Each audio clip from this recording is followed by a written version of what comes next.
Hello everyone, and welcome back to the Erasmus Expeditions.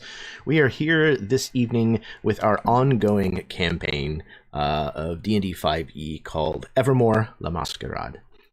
This is going to be session number 14, and will be titled Immortal Beloved. This campaign takes place in a homebrewed world of mine called Rospin, in particular the kingdom known as Gerdes, which is very highly based off of the Baroque periods of Spain, France, Venice, with a little bit of the Orlais setting from Dragon Age kind of sprinkled throughout. I've wanted to run this campaign for a very long time, but I've never really found a good group that felt like the right collective to run this game until now. So I'm very, very happy. We have been playing for just over a year. No? Is that right? I think it was. Yeah, just over a year. Which is really amazing. And the story that we have managed to tell thus far has been just heart-wrenchingly good. So I'm really excited to be able to get back into that, especially since we took last month off for the holidays. So it has been a little while, but I think I'm back up to speed, and I'm really ready to see where this is going to go next. Yeah, before I do, a couple of points of business. The first is the same warning that I give before each and every single one of my games, and that is if mature subject matter and mature language are problems for you, then this is not a game for you to watch. Particularly this campaign, we're going to skirt about as close as we can to sex and innuendo and all of those deliciously Gerdessi things. So if that's a thing for you and it makes you squeamish, then again, this is not the place for you. I will, however, state that there will not be any explicit sex whatsoever in the game, so don't worry about that. Let's see. What else? I'm going to pass things over to my players so that they can introduce themselves, tell you what they might have going on, where you might be able to find them on the internet, and then I think we're going to get started. So we will start with, spin the wheel, Kenya. I feel like the wheel is rigged, and hi everybody. I am so happy and so excited to be back.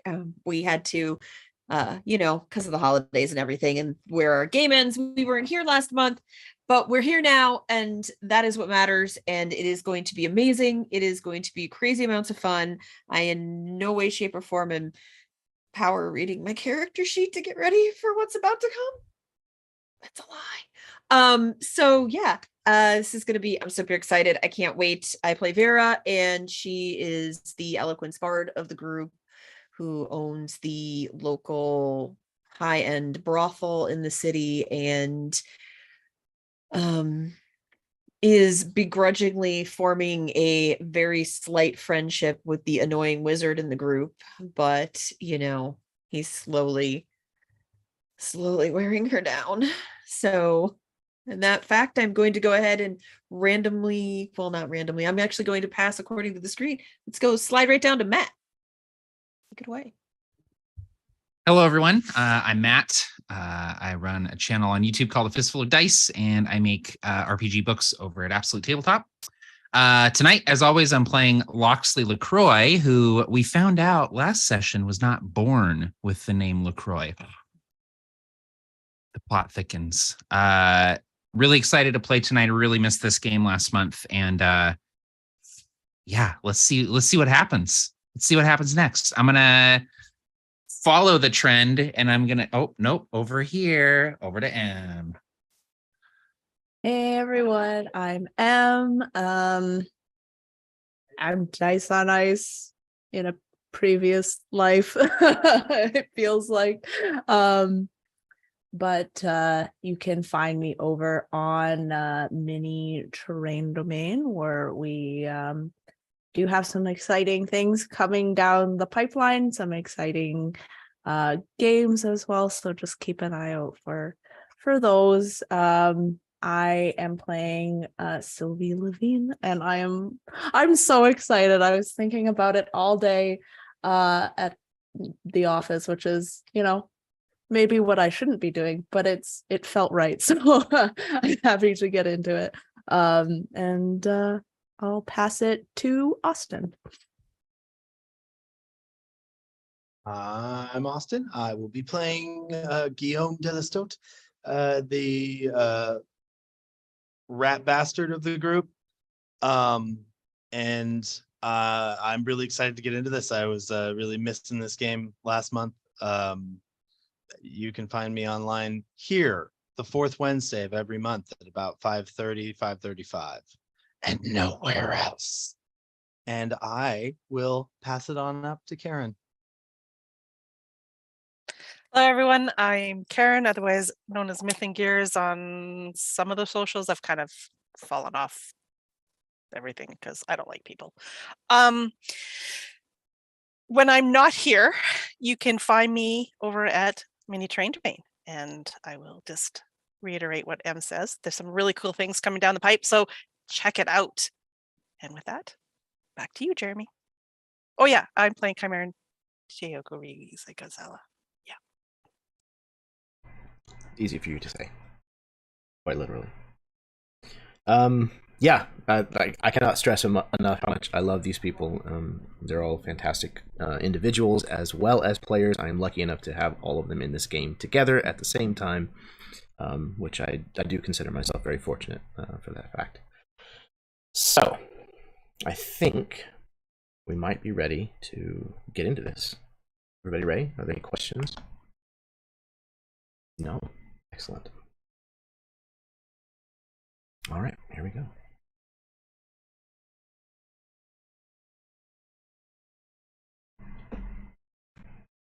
We are all of us made of impermanent matter. Not even our bones will last forever. We leave but two things behind that may yet stand the test of time: our legacy and our love. Legacies are hard-won, and only a few will be deemed worthy by the pages of history to have theirs remembered beyond the point when their bodies have returned to dust. Love, on the other hand, may be forgotten in merely a lifetime after we are gone. But when we show someone our true love, we teach them how to love others. And that history is passed down through the generations evermore.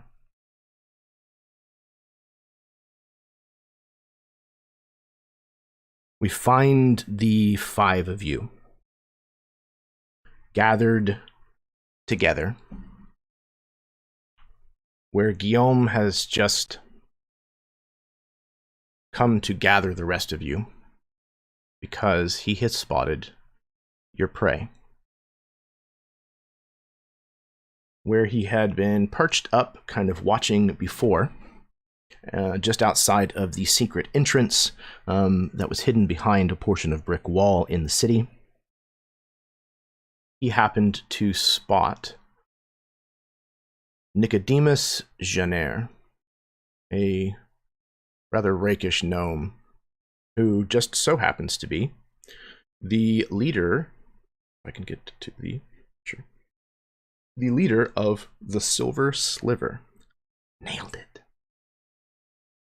The faction of were-rats that has split off from the family run by the Saint of Rats.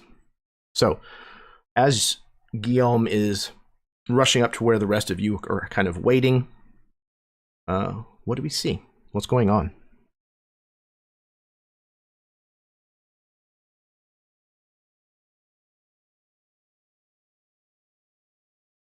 This is the part of the game where you guys play. So long. So we're standing outside where we saw him go in, correct? Yes. Yeah, I don't know who all was kind of posted up, perched, watching, but I know for a fact that Guillaume was in the tree as a rat.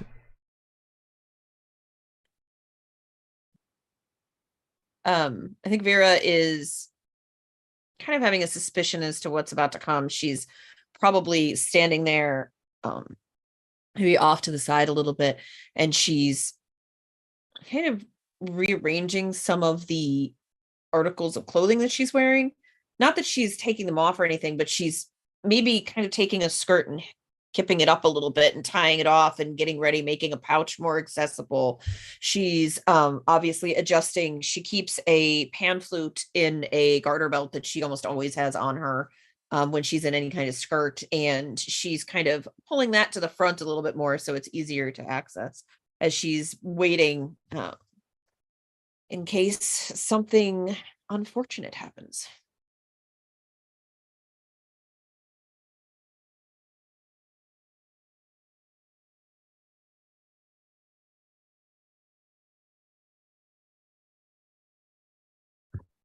I think, and I can't remember exactly where Lox was, but I think that Lox would likely be somewhat close to where Guillaume is, not like immediately next to him, but close enough to where if something were to happen, he could very quickly get that way.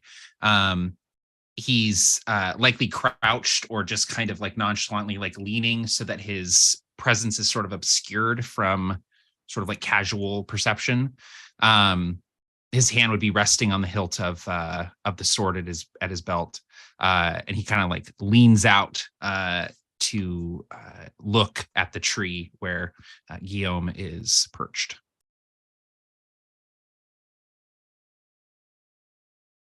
Likewise, Chimeran would probably be maybe on the opposite end of wherever Lox is kind of keeping lookout not only for like a signal from Guillaume, but also to make sure that we're not being noticed either. So if somebody's watching us, so kind of keeping an eye out that way while also trying not to be looking like we're just waiting around. So maybe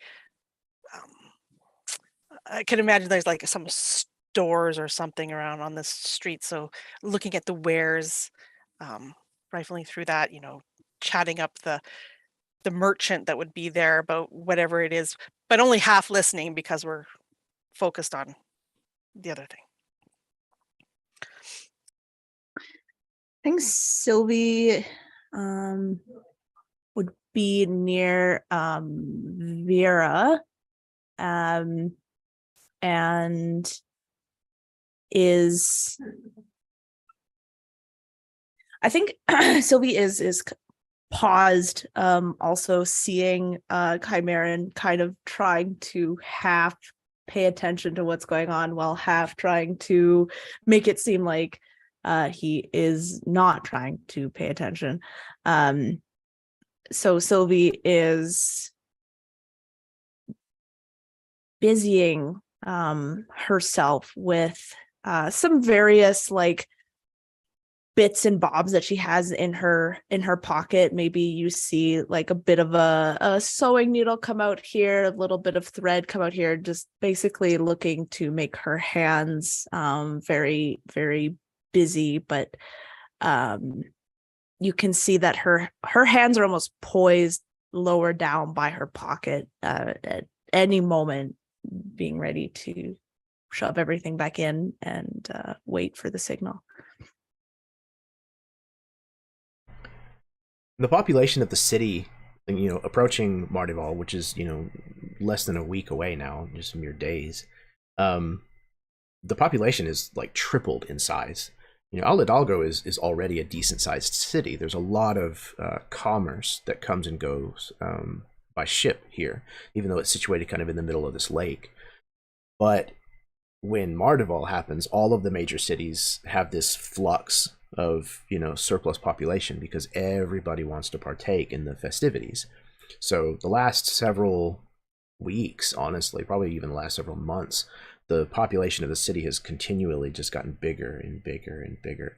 But with the announcement of the wedding of a new Viscount, a Visconde, it's even more noticeable how much the population of the city has grown. This is going to be a very big year for Mardival.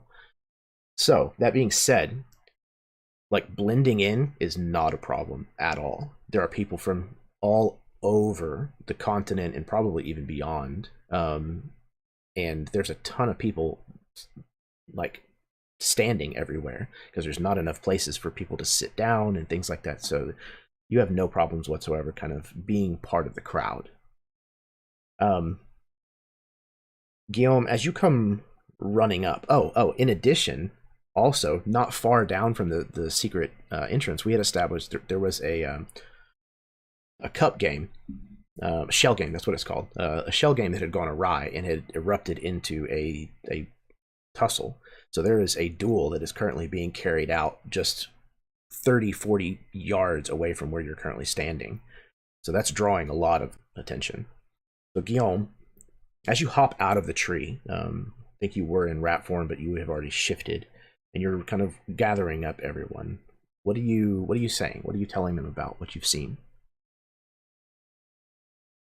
I don't know really what I was expecting. Like, he probably finds Locks first and just starts like immediately babbling. Like, I don't know what I was expecting, but that was him. That was him. That was Nicodemus. That was Nicodemus. He just went in. You get the two of them. I'll find Chimeran. And he just heads off to try to get Chimeran. Okay. Yeah, right. Yeah, I'm on it. And Meet back here.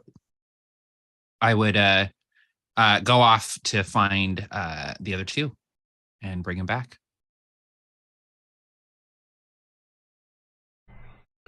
Finding them, even though it's somewhat crowded, I would imagine that all of you were probably pretty mindful about either how far you went or remaining in eyeshot or earshot of the others.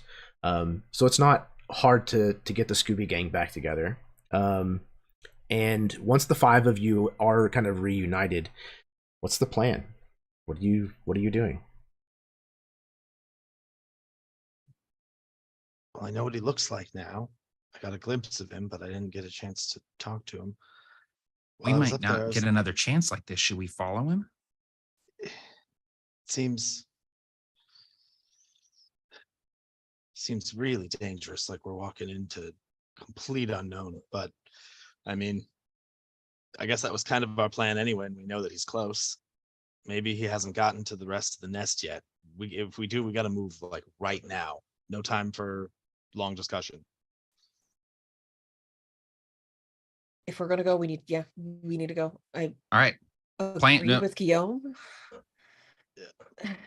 That's weird. Locks will take off in the direction that Guillaume saw Nicodemus. Yeah, Sylvie's following. Yeah, Guillaume will go as well. Try to open this wall door.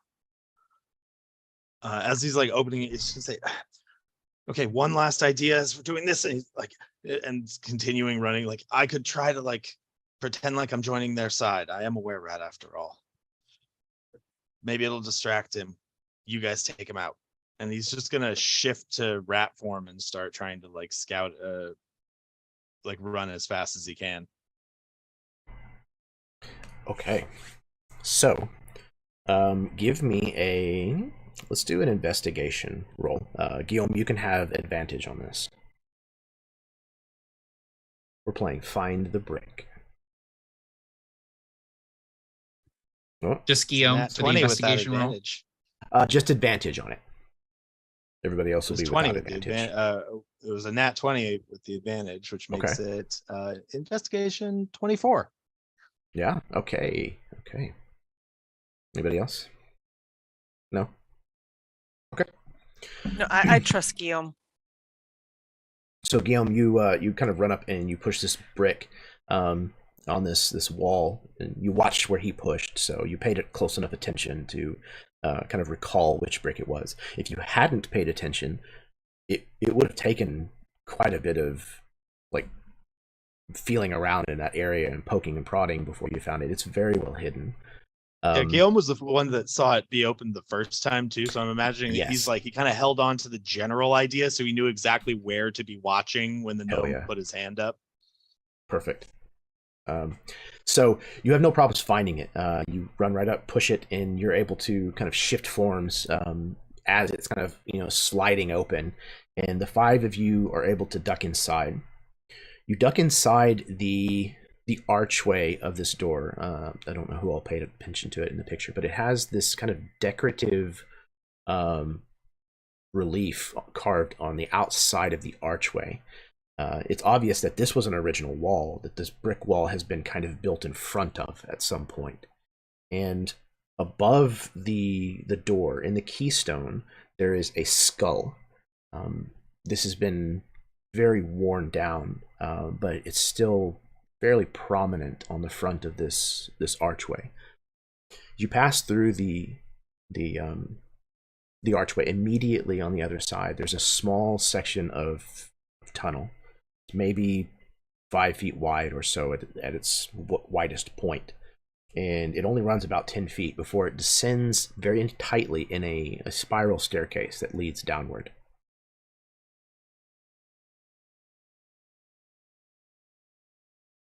There are no torches. There's no light in here. It is perfectly pitch black once that brick wall shuts behind you.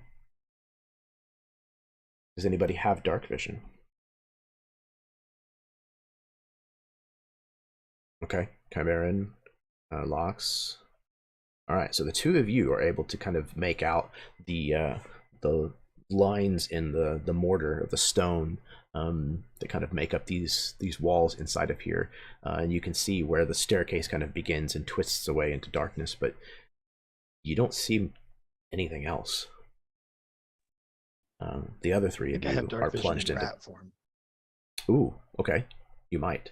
but I want to try to sniff him out. I want to see if I can smell which way he went. Interesting. Okay. Make a perception check. I don't know if rats, do they get like a bonus on their perception? Keen smell. The were-rat has advantage on perception checks that rely on smell.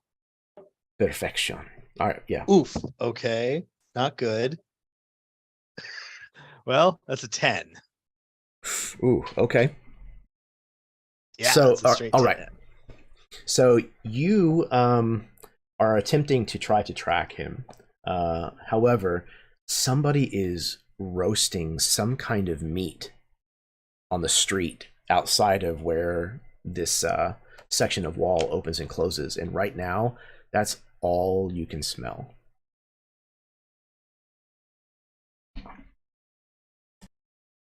Vera's going to kind of standing here in the dark. She's going to do the only thing she can think of, and she's going to like kind of reach down, and everybody's going to hear like a ripping sound. And she's going to rip out some of like the under petticoats of the skirt that she's wearing. And someone give me a stick or something, anything I can wrap this around. Chimeran, kind of chuckling under his breath, will just hand her a torch, actually. Okay, that'll work too. She'll wrap the fabric. She'll like totally do the torch up and okay, and then prestidigitation light the torch. So we have light. I imagine that when Chimeran is handing her the torch, that Lox kind of catches Chimeran's like eyes and they just kind of share like a knowing look, just like torches. Exactly. Again, torches. She'll light the torch and then hand it off to someone. Like off to Lox. She'll give it to him to take the lead. I'll take it. I'll be torch guy.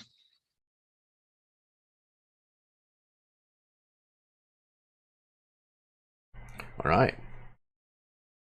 So once you have a light source, and you know where the stairs are. Who's the march? What's the marching order? Who's headed down first? I'll go first with the torch. I think I'm gonna try to run a little bit ahead of you though. Right. In rat form. I Like think 20 also. feet or so. So I think Chimeran would like also to go ahead with Guillaume. If he's in rat form, then the two of us can be out there scouting a little bit because there should be room. But yeah. Okay. So it sounds like Guillaume and Chimeran will kind of shoot forward into the darkness, kind of headed down the spiral staircase with 10, 15-foot leash, something like that. And then Lox will bring up the rest of the group with Vera and Sylvie somewhere behind him. Okay. Mm-hmm. Yep. All right. So Guillaume and Chimeran, you head down first. The spiral staircase stays really tightly wound, and you can tell because of the direction of its curve that this was meant as like a staircase for defense. Whoever it was, whatever this building used to be, anybody who came in by force downstairs would have had to fought their way up this spiral staircase. And so the turn is widest on the right side if you're going down the stairs. So you had full motion of your swing. Those coming up would have to be left-handed in order to get full motion with their attacks. This was very intentional in a lot of the way old buildings were designed in the early period of Gerdesi's history, which was much more bloody, believe it or not, than this era is.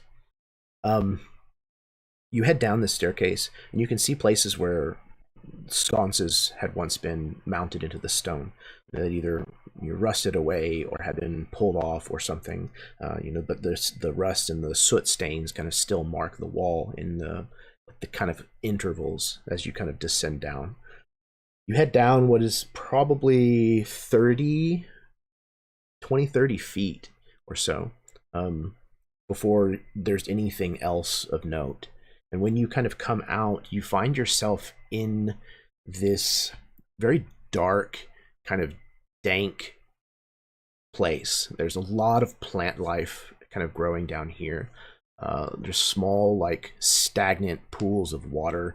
Any place where the floor is kind of uneven or bricks have kind of been, eroded away. And everything just has that kind of earthy, moist like feel to it. There's just like this slickness on the stone of the walls. There's algae and moss kind of growing everywhere. The little bit of cloth that you can see that still seems to be hanging here is straight up just covered in hanging moss and is probably frail enough that if you touch it, it would just fall apart. The sound of kind of dripping water echoes throughout the kind of large space here. And there's a long walkway that extends directly out in front of you. You can see another doorway at the far end. There are torches there on either side. And then to your right, there's a series of columns that kind of frame the hallway that you're in. But beyond those columns, it looks like it opens kind of into a wider space that you can see quite a bit of rubble that looks like it has filled the majority of that space. Guillaume, you can smell, again, just abundant plant life down here. Mushrooms, mosses, algae, decay, some of it fresh, some of it very old. This place has been locked up for a long time.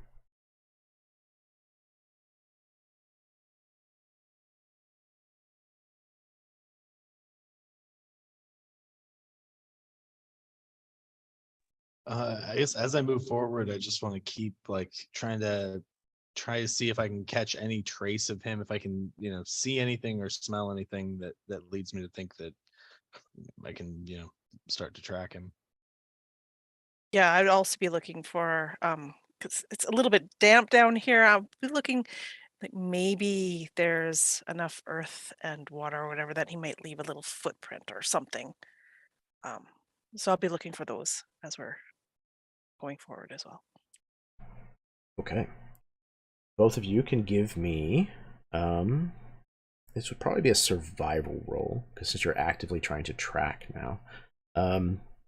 I'm okay with Guillaume as a rat doing this as perception based on smell.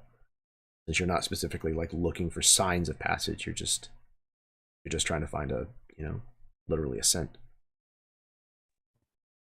Well, I very much appreciate that because my first roll was a 3, but then my second roll was an 8, and I get no bonus. So doesn't matter.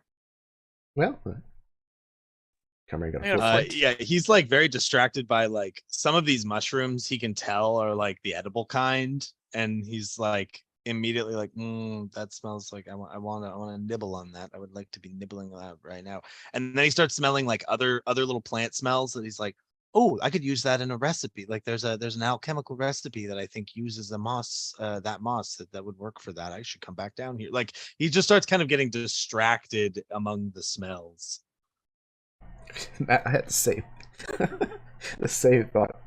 I almost had like another rat come up to him and offer him like a rotted piece of food. You want some of this?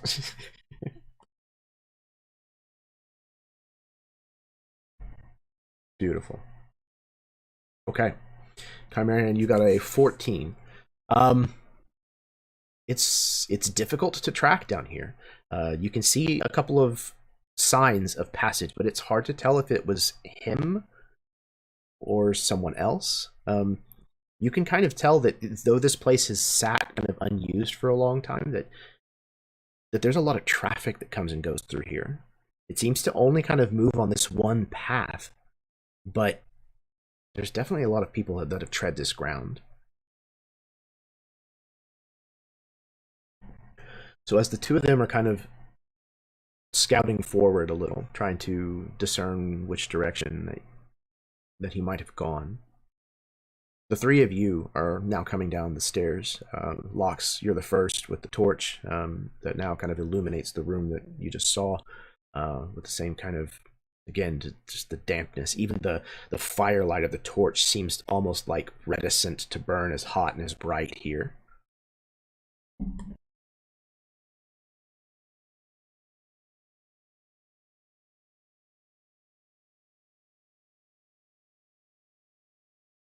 There's light up ahead.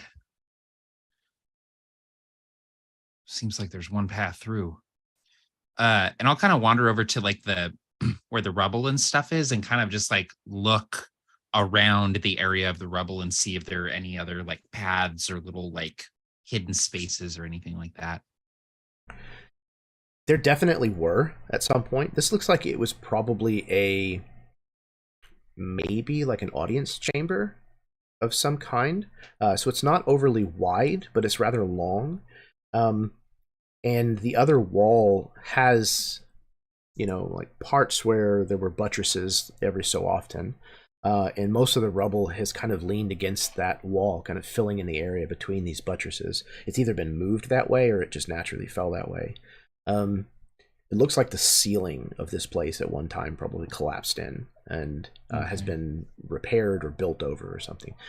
You're fairly positive that you see the designs of other archways behind the rubble, but in order to fit through this rubble, you'd have to be a rat. Right. So I'll kind of like, I'll move to the last column in the room, like the last column before that other doorway on the other side of the sort of the corridor. I'll kind of post up over there and sort of with the light and sort of keep an eye and an ear out while everyone else sort of comes into the room and checks it out.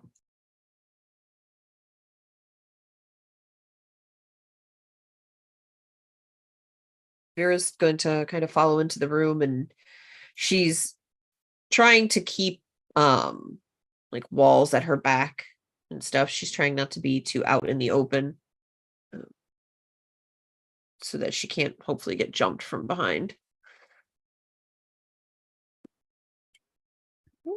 Like Sylvie is looking, but I think she's listening more just to see if there's any change in sound or like just anything that she can perceive that way while people are kind of looking around. She's just taking the time to listen to see if there's anything that she can hear. Okay. You can give me a perception check as well.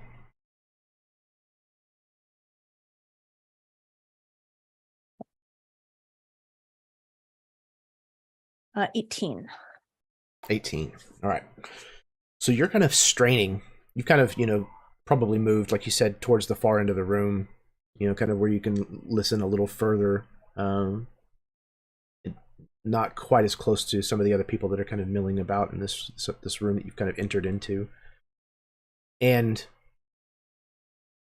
it's hard because, again, you hear this dripping of water, just this constant, like, drip, and it seems to echo a lot down here. But there is something else. It takes you a second because it's another water sound, and you realize that it sounds like somebody stepping through shallow water. And it's definitely through the doorway at the end where Lox is standing, and it sounds like probably kind of off to the left of that. Can you tell how like close it is to that? It sounds distant enough that you almost missed it, and it sounds like it is growing fainter. Okay. So immediately, Lox is right there. So immediately Sylvie's going to kind of turn to Lox, not really wanting to say anything, but just like gets his attention and gestures to there, like quite emphatically, to that entryway. And she's like kind of hurrying towards it too, like at the same time.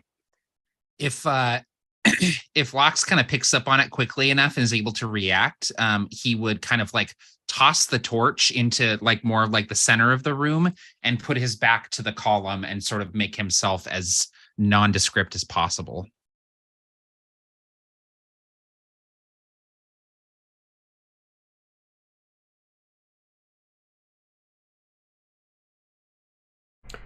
Is anybody else reacting? Yeah, Vera's gonna follow Sylvie wherever Sylvie's heading. She's gonna kind of wander after her and trying to be as stealthy as possible as she's moving along.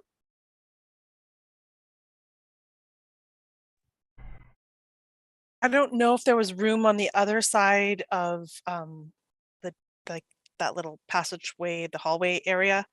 Because if Lox is by like the column on that one side, it would be great if Chimeran could be on the other side in the shadows, darkness on that side. Definitely. It's a pretty decent width to the arch here, and there's enough room on either side for a torch sconce, because they're both kind of still burning. But even on either side of the torch sconce, there's still plenty of space for someone to stand.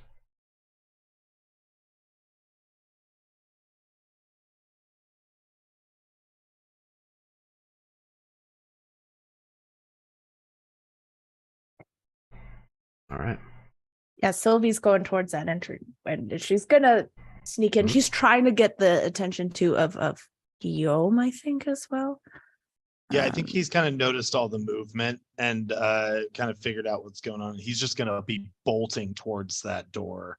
At the very least, like to slow the guy down, maybe to try to, maybe we'll just catch him off guard with yeah, with a ruse. Ruse. Yeah, I think seeing Guillaume just like rush towards, she's gonna let him go first and kind of trail a bit further behind. Okay. So everybody who is not Guillaume, it sounds like, probably needs to go ahead and make a stealth roll. I have Vera's. If you are following, that is. If you are hanging back, then no need. Yeah, and I misunderstood. I thought it was coming closer, not farther Mhm. away. So that was my bad. So I'm gonna play that worries. but I'm gonna play it like that. That Lox is an Sure. idiot and saw Sylvie do that, and he was just like, whoa, like threw the Someone's torch and coming. hid. Yeah, mom's coming. Yeah, so he's doing that. Perfect. Okay. All right. Some stealthy peeps. Okay. So Lux kind of presses himself against the wall for just a moment, and then realizes what is going on. Luckily, with a 22 on his stealth, nobody saw him. Nobody saw his oops face, and he very quickly kind of like moves to follow the rest of the group as they move into this next area, kind of beyond the end of this hall. Guillaume, you rushing forward, you're going to see this first. You see kind of more of the same. These old ruins. Very obviously, at one point, some kind of crypt attached to them, or some kind of palace, some kind of cathedral. It's hard to tell. There's still chandeliers that kind of hang, although any kind of precious metals or gemstones that would have been present here have long since been pilfered. You can probably even still see like the settings where some of these things would have existed.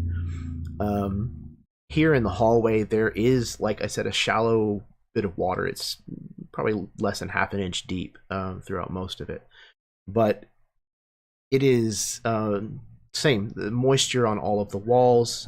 There's everywhere where there's a crack, there's something growing in it. There are cobwebs on the cobwebs in here, and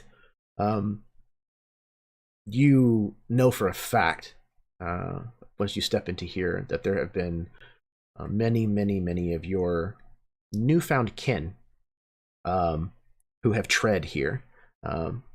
You see, signs of partially eaten food and feces and things all over near the walls and things as you're kind of crawling through this water, chasing down what you can kind of barely make out at the edge of your dark vision, a small figure with a wide-brimmed hat that is quickly kind of not splashing but stepping through the shallow water, making his way deeper into this complex. Yeah, well, chasing after him at first, Guillaume is just running like on full like rat instinct of movement, and he's just finding all the like dry patches, like running along the side and then like skittering over like a bunch of rocks, and then he just takes a brief moment to kind of realize what he's trying to do and slow the guy down, and he starts like hopping more into the water, trying to make a little bit of water noise, not like such an obvious rhythm or something, but something that might cause him to at least pause and like listen a little more deeply,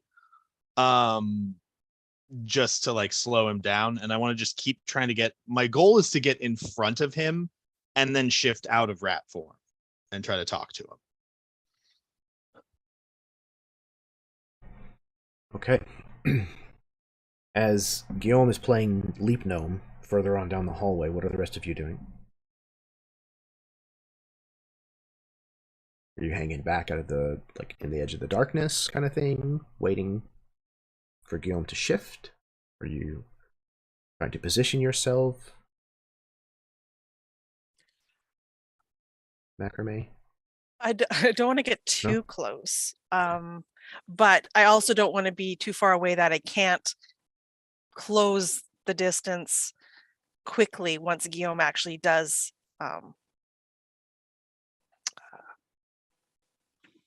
pop out of rat form. And I've lost the word, attack the guy, but Ambush? thank you. No worries.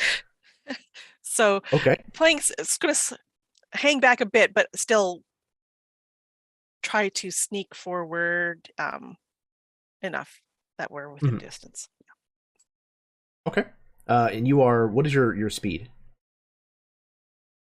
Probably 30? 30, yeah. Okay.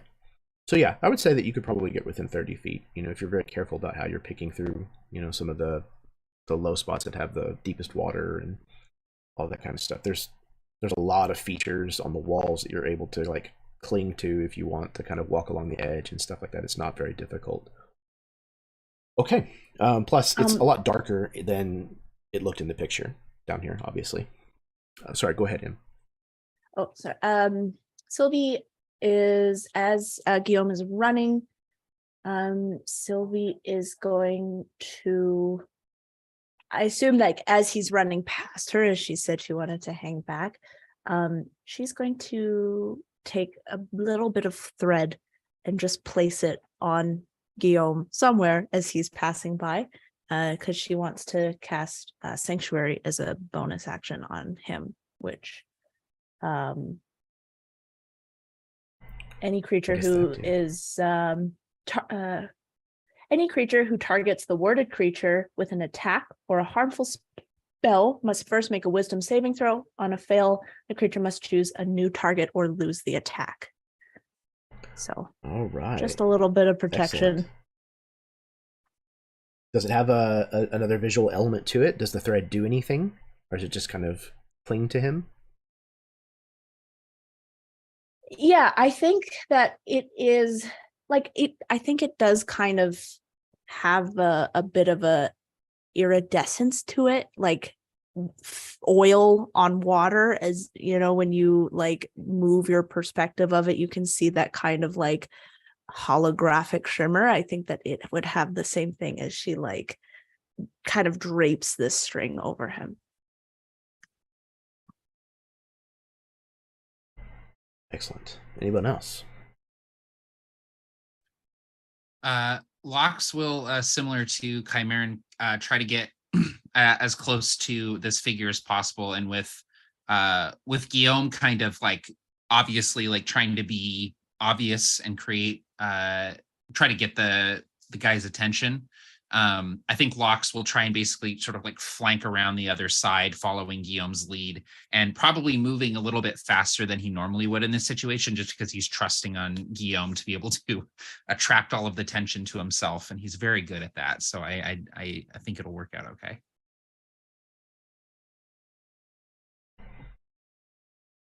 Okay. What about Vera? Vera is she's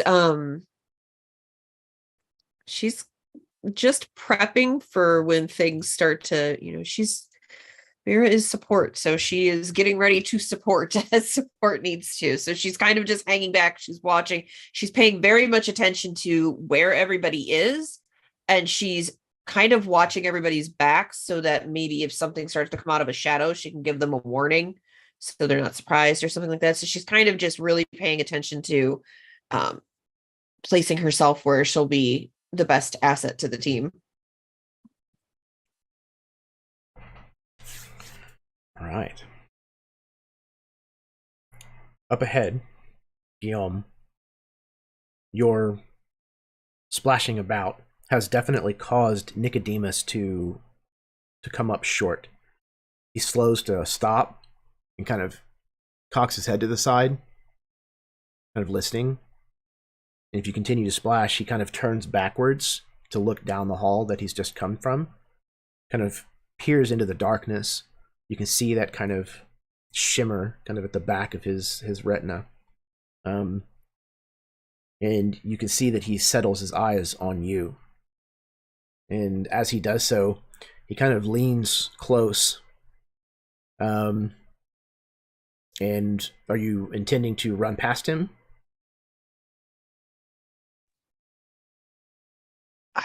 I guess not at this point, because that might be too obvious.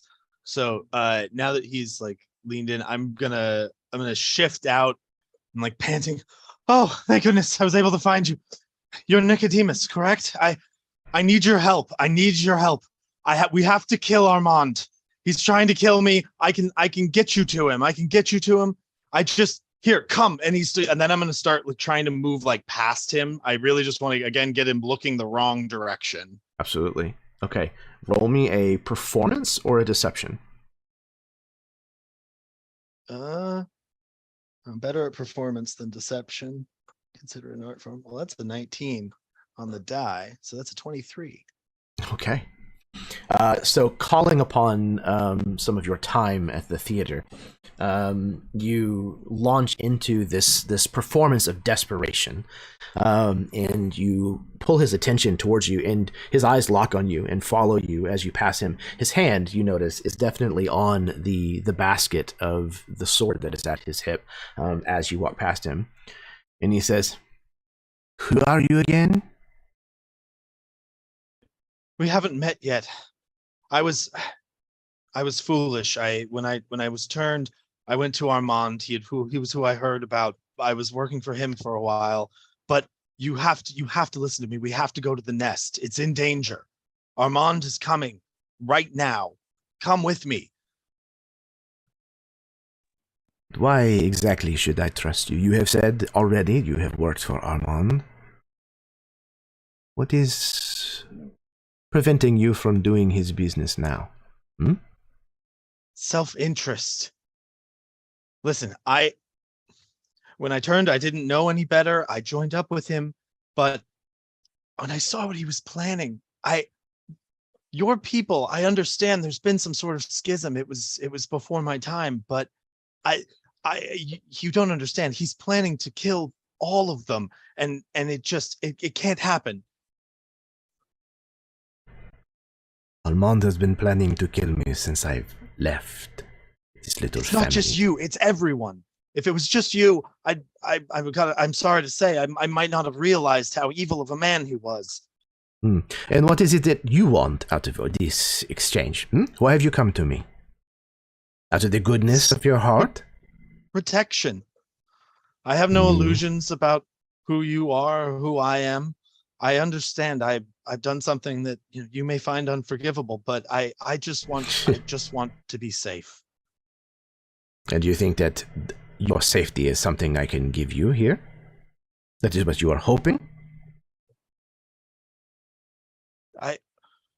I know you take care of your people, and I think that's why you're such a threat to Armand.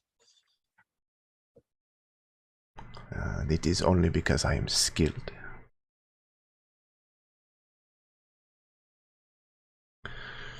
So you come to me to warn me of a danger that I have not heard of, and you expect for me to simply go with you on your word. Your merit has not been proven at all to me, sir. Well, what can I do? I listen, I can leave. If you go to the nest and you'll see, but I think I can stop him. I think I know the spell he's been working on, and I think I can counter it. Do you have gold? Gold? Yes. Coin, money. A bit. On you? He kind of like shifts his feet kind of into more of what looks like a defensive position. Almost like the footwork of a swordsman. Well, no, I don't carry all my money with me. I have a few loose coins, probably. What did you say your name He'll was? reach into his pocket and he's going to I don't know if I can do this with that. This might be blowing my cover, but I'm going to try to like minor illusion like some coin, like a not coins, actually. It's going to be like the shit that would be in your pocket if you didn't have any coins. It's like some lint, okay. Like a piece of string, maybe 1 copper. All right. some pocket sand. Okay, so let's see. What kind of components are involved in minor illusion? Does it have a somatic? That might be the tricky part. That's a good question. Let me double check. I have improved minor illusion, so I know I'm like a little better at it in general. God, what's wrong with you, Austin? Can you talk? Maybe that's one of those. If it does have like a verbal component, then I might just somatic and material. That's funny. Okay, I want to pull out like it's a bit of fleece. I would say that's just like in my pocket anyway. Sure. So I like reach in. There's a couple coins and a bit of fleece, and I just pull the fleece out with like this illusion. He kind of like leans closer to examine, the contents that are in your upturned hand.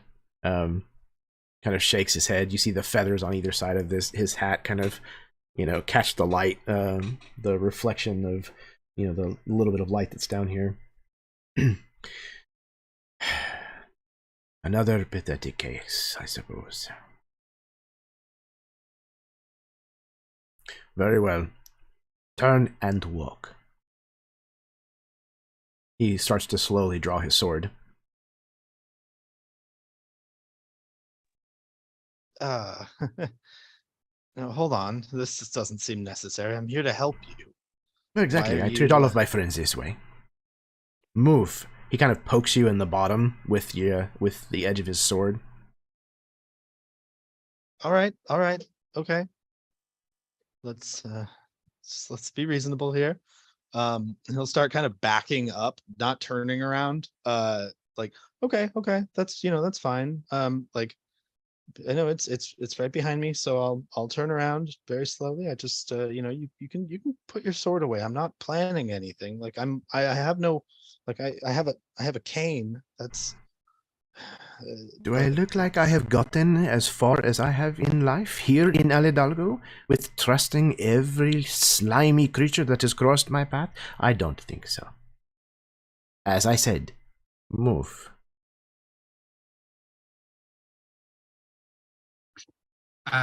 While that conversation is happening, is it possible for Chimeran and Lox to kind of move like behind Nicodemus? Let's find out. Sort of like on the other side of him? Yeah, let's find out. Let's get stealth rolls. I don't think either one of you has heavy armor. And I assume that you want to get behind him so we can stab him. Oh, yes, absolutely. Okay, cool. Yes. No. Stealth. Okay. 13 for me. Okay, 13 and...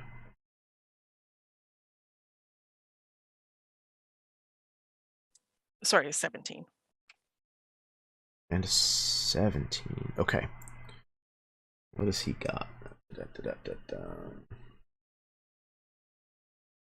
Okay. Somehow, at one point, one of you who is kind of moving forward missteps just ever so slightly, and your foot kind of splashes down for just a moment into the low, shallow water in the floor. However, it just so happens that it was also at a moment of one of those rhythmic drips of water. So it seems as though he didn't pick up on it. His attention at least partially diverted to Guillaume, who he is kind of turned fully his back to you now, and is prodding Guillaume, trying to get him to go into the entrance on the other side. Can I tell if his sword that he has out is silvered? No, it is not. It's not. It is not. Thoroughly interesting.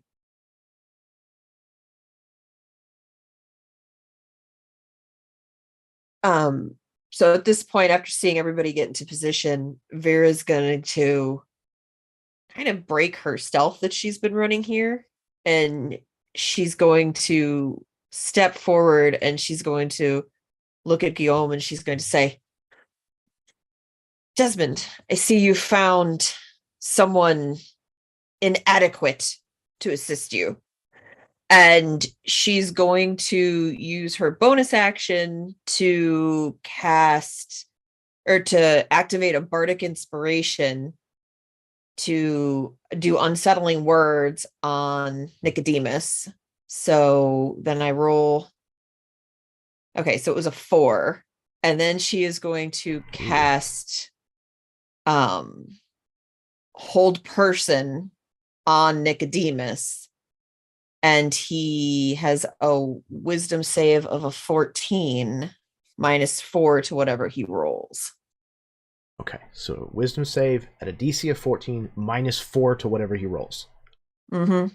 Okay. Oh, no. Well, he rolled a 1. So, fuck. Okay. He is like right in the middle of like again prodding like Guillaume in the legs with the tip of this rapier, trying to goad him into turning and doing as he said. Bless you. And he has no chance to even kind of withdraw his sword from the latest like poke before this spell hits him, and he's kind of halfway turning his head back to see who it was that was speaking, and he just kind of freezes in that pose. As soon as he starts, eyes kind of flickering around. Sorry, go ahead.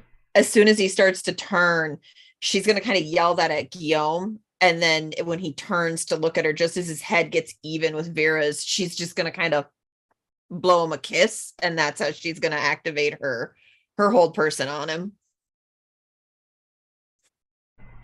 Perfect. Okay. Well, there's no real use in calling for initiative, I don't think, because I don't think attacking somebody under hold person releases them, right? I think they have to like remake at the end of each of its turns, the target can make another wisdom saving throw. On a success, the spell ends. So okay. It's up to you. So I mean, there's to do it or not, because there's kind of reason to, depending on where he falls in turn. True. It depends on what you want. But actual attacking does not. So literally, if everybody just jumps on him, attacks him, we can. I am expecting that he probably won't survive. I think you also get like advantage against him. Yeah, because he's paralyzed, so everybody gets advantage.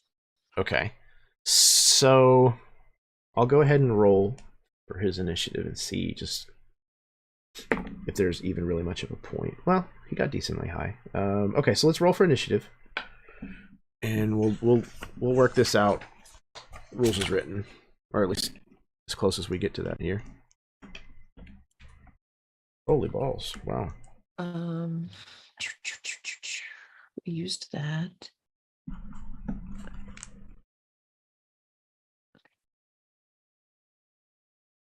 I did not erase the stuff from last time. I have every bit of faith that this one will go much better than the last combat. Yeah, Guillaume will say right as he's being held, like, "Oh, I'm so glad you're a real dick. I was gonna feel kind of bad about what we're about to do."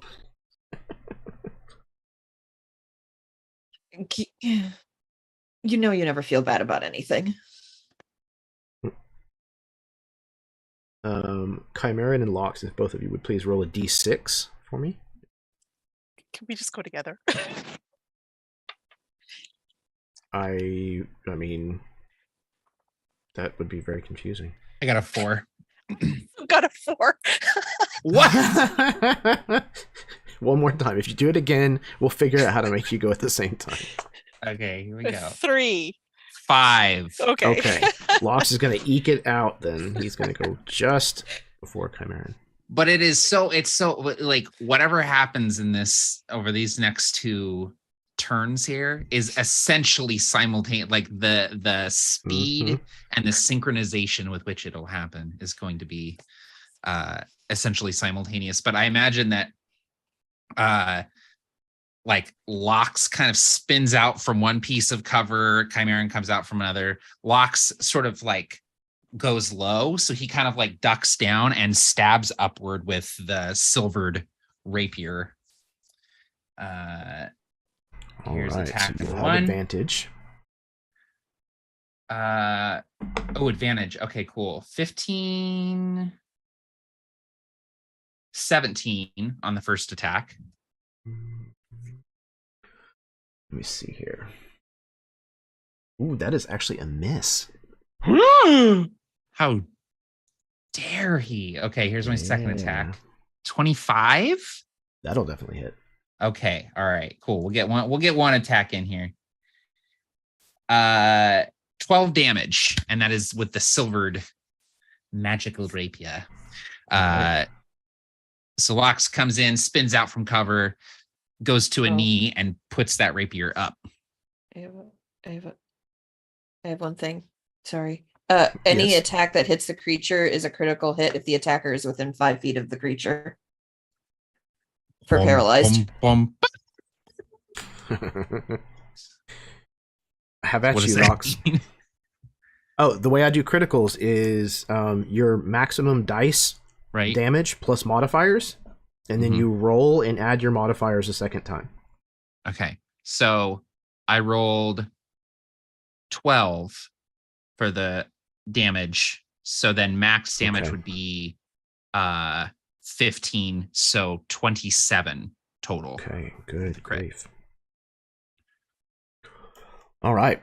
Yeah, you plunge this silvered weapon right into his back, and he doesn't react other than his eyes widening.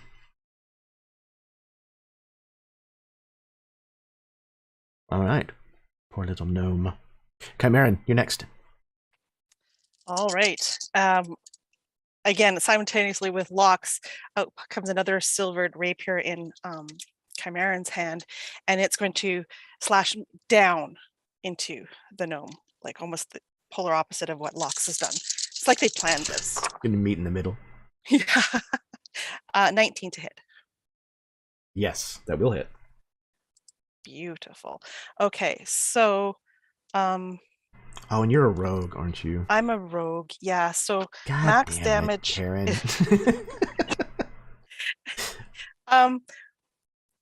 So max damage is 30. Then plus my Good roll grief. is that's 18 plus 4 is 22. 18 plus 4 is 22. Yeah, so 52 points of damage. 52. Okay. I hope nobody wants to talk to this guy. Chimeran, how do you kill Nicodemus? Well, it's like it's that moment when both of them jump out and the swords just kind of both pierce into Nicodemus at the same time. All Nicodemus's eyes just go like the wide, oh my God. And then our rapiers both kind of leave his body. And I think even with the hold spell, like he just slowly topples as the light from that, the shock in his eyes will just fade as the life leaves his body.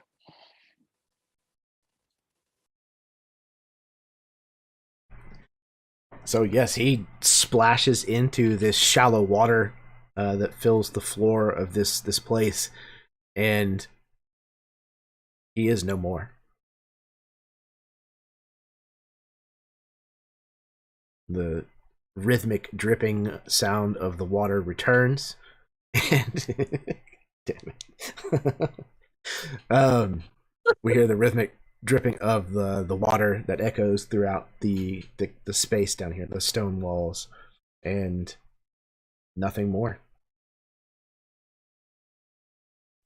Vera is paying attention to the surrounding area. As I said before, once that falls and he dies, she kind of just, we need to get out of here. This is disgusting down here. But she is listening specifically. Do I hear any sound of anyone coming?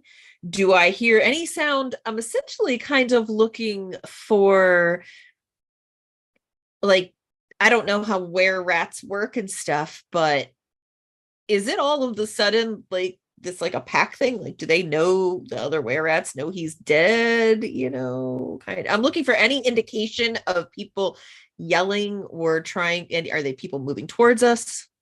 I'm just trying to find out if we're about to get jumped back. So you can make a perception check if you'd like.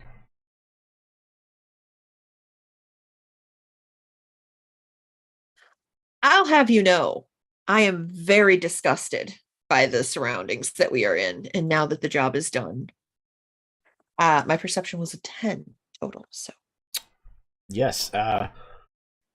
Yeah, you are having a hard time, maybe even not paying some attention to the fact that this Nicodemus that had been built up for so long went down so quickly. He did not seem to be much of a threat to you at all. And maybe that is enough to distract you from paying as close of attention as you might otherwise. I feel like maybe Vera's kind of looking over at Camille and Locks and kind of like, huh, that was kind of hot. That was kind of nice. That was a hell of an Eiffel Tower there, wasn't that? Lox is kind of like, shit, I hope he deserved that. It says something about us as a group that we're only just now questioning whether we're on the right side until after we've stabbed the guy. But let's get what we're gonna get off of him. But I think we should leave the body here so that he can. No, I think we need the rats to find him so that they know that their leader is dead and that they should probably like scatter and give up. I think that was our point. Maybe I'm wrong. I'd like to not carry more bodies around personally. I get that, but also at the same time, you leave a body, it can get resurrected. Well, let's just take maybe a part of it so it can't, but also maybe leave a great big warning, like an obvious, hey, this is a warning, so that they help to scatter them. Do you know what I mean? Like, perhaps just the head? We should maybe take the head with us? I think Sylvie looks like so horrified at that. I mean, we need proof for Armand, and I think he'll believe us if we just tell him we did it. Let's like, is there like, maybe there's a bunch of like deep places here. If we could just like, okay. What if we look and see if maybe he has something that's like distinct about him that we could then present, rather, because I don't want to chop off his head. Does anyone else here want to chop off? Because I'm not going to do it. So really maybe we should check. I'm really disinterested in chopping off his head. I would really, really like to insist, though, that we at least remove his jaw. Because there are certain spells that require a mouth in order to be performed, such as Speak with Dead, that I've done in front of you before. And if we do that, then at least... I would rather cut off his head than just his jaw. Why is that so much worse? We have a lot of alchemist fire. I'll just smash one on him. After you Locks, why don't you grab what you're going to grab, and I'll just grab his jaw. Burn him, and we'll get out of here. I'm going to loot the body, and I guess just rip his jaw off of his head. I'm going to loot him. I'm going to loot him first. I was going to say, Chimera is probably like, while they're talking, already looting the body. And maybe at the talk about the whole jaw thing, he'll just slice the tongue. Just toss the tongue away. Okay, that was disgusting, Chimera, and I'm amazed you were so quick to do that. And but also, I still kind of think we should burn the body. A tongueless Nicodemus is still a dangerous Nicodemus. Maybe, I don't know. Maybe he's nothing. I can't tell. We kind of ambushed him.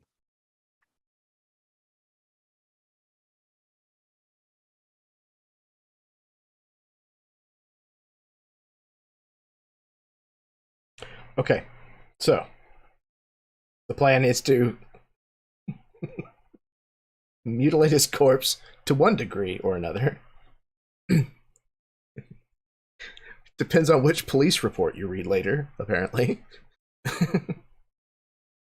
Nobody can get I'm this. gonna say a lot of things were done to the body post-mortem that we still have questions about. Like it fades to black. Well, no one's quite sure what happened after that. It's just a bunch of were-ats later going, holy shit. Let me tell you what we found. There was one arm in the southern tunnel. You guys hear what happened to Nicodemus? They sent a very clear message. I want nothing to do with them. Tore out his fingernails.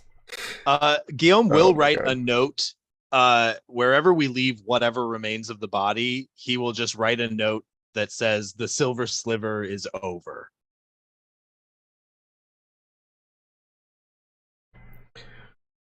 All right.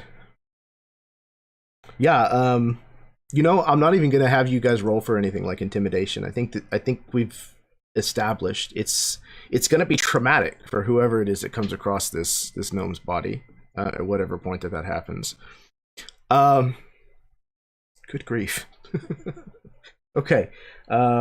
There was a note that was from an older session that I forgot to include, so I'm going to say it now.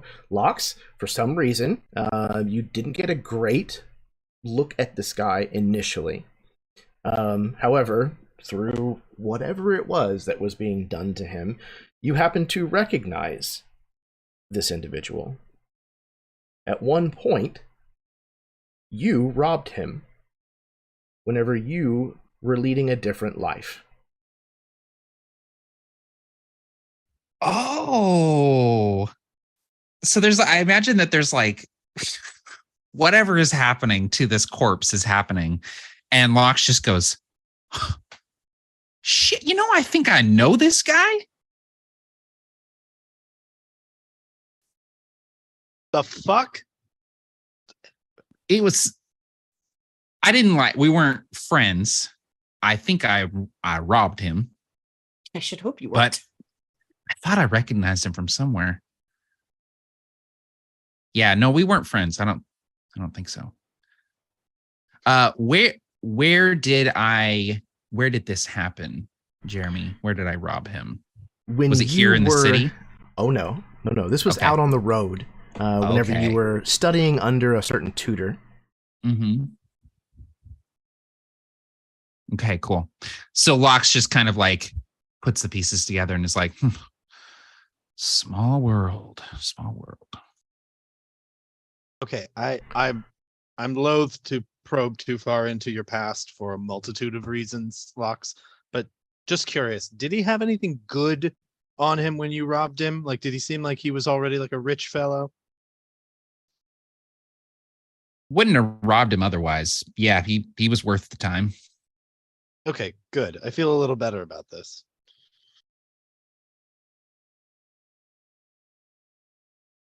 I mean, not all this, as he like looks to the like mutilated corpse. That They're he is then arguing going over to, how like, many fingers just to cut off. smash Two's like a fine. whole No, bottle 3. of alchemist fire just as they're leaving, just like I almost imagine it's like Chimeran is like looking to Vera, like what else would be, because he doesn't know anything really about the arcane arts. So it's like, what else do you need gone? And hack whatever body part. She's like, well, this would be very problematic if this spell is raised or whatever. So I can just imagine these two going back and forth, just kind of, that's what they're doing with the body before they like, burn it.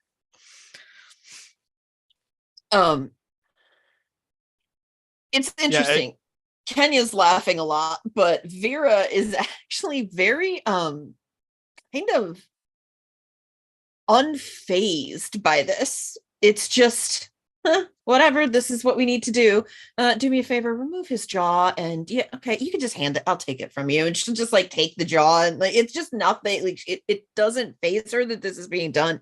And when you start asking about other spells, I don't know, I think simply pulling parts off of him should be enough to stop it unless they have extremely advanced magics, but I mean, this should work. This will at least stop someone from being able to ask him who killed him.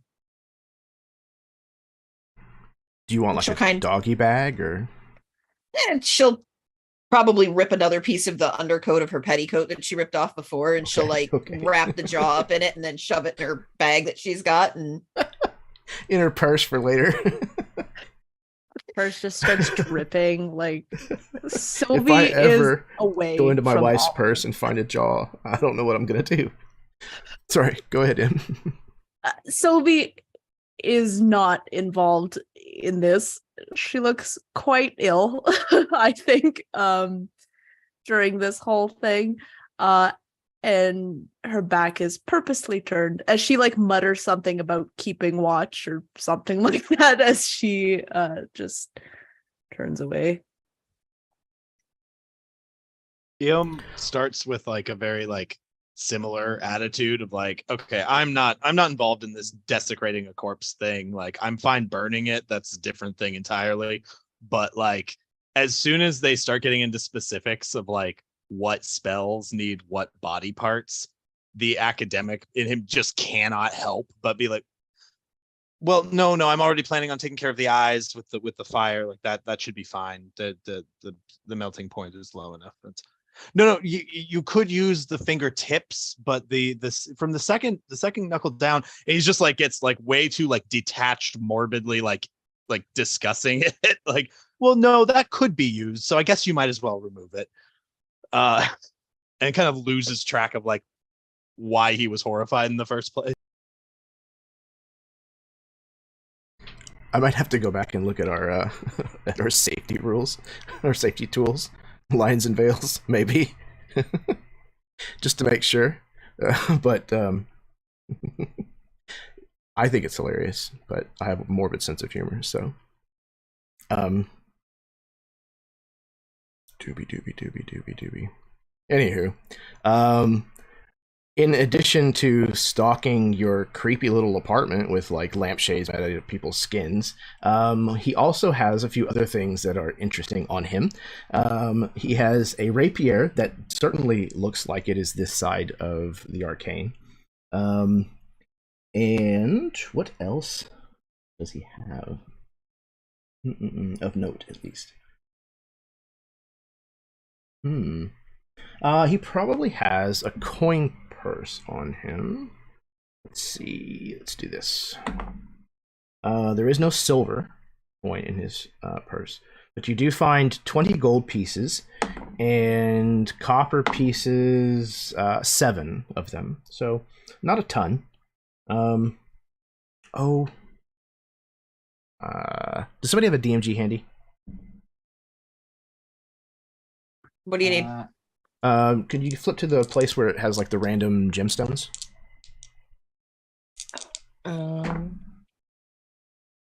Actually, where did it go? I had my. I gotcha. I gotcha. Okay, cool. It was further away than I thought it was. We'll do, I guess, probably the second chart. There's usually like multiples, I think. Yep. So 5 to 10, like challenge 5 to 10. Is that what you're? Yeah, that'll be perfect. Okay. Y'all are level 6? Yeah. Yeah, okay. 35%. It says 3d6 GP gems. Oh, okay. It doesn't have types listed. 3d6 50 GP gems. Sorry. Okay. So there are 9 of those worth 50 gold pieces. So that's apparently where he was carrying the majority of his liquid assets. And we'll say, you know what? Fuck it. We'll say that they're moonstones. Lycanthrope moonstones. It makes me laugh. So there you go. I like that. Like moonstones are kind of like with how many we've found, they're almost like a secondary currency in Gerdessi. Like there's probably like a mine somewhere. I don't know how moonstones are mined. Whatever, fuck it. Yeah, there's one somewhere nearby. It's magic. They're mined on the moon. Exactly. Okay. Yeah, his armor, his leather armor was normal, so apparently he should have upgraded that. Okay. So you have looted the corpse in more ways than I care to detail, and have now set it on fire with a vial of alchemist's fire. What is the plan then? Are you headed deeper into the nest? Are you retreating back out of the secret entrance? Are you roasting marshmallows? I think we should leave and let Armand know what we've accomplished, and hopefully see if he, if he has like further plans. See what they.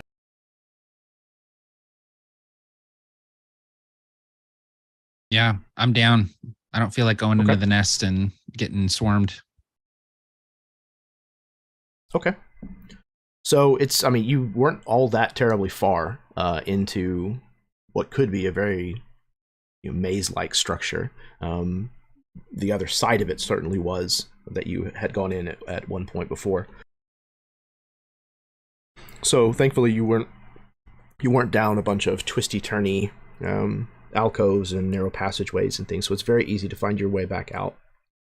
Whenever you kind of make your way back out to that archway that had the skull on the outside of it at the top of the spiral staircase, you're able to find a very obvious lever that is mounted kind of on the right hand side of the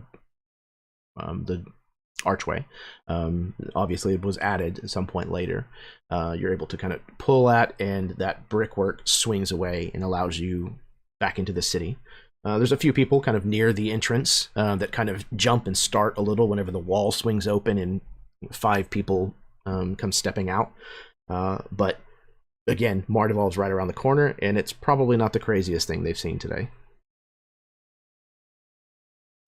I just want to clarify something too, that Nicodemus was not the same person as the person that we met where Guillaume died.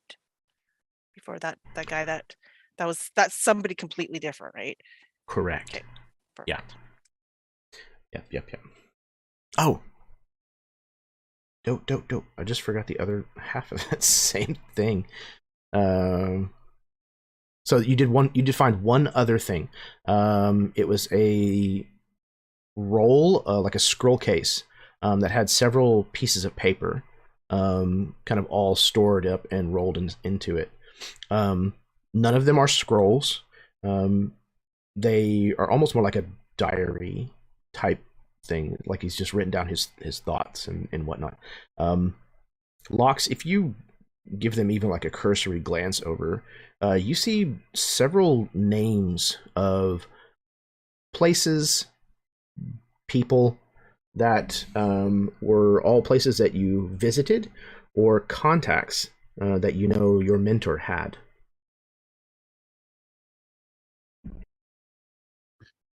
Okay, interesting. Does it seem like it's like they just kind of ran in similar circles, or is there enough where I feel like there might be a connection?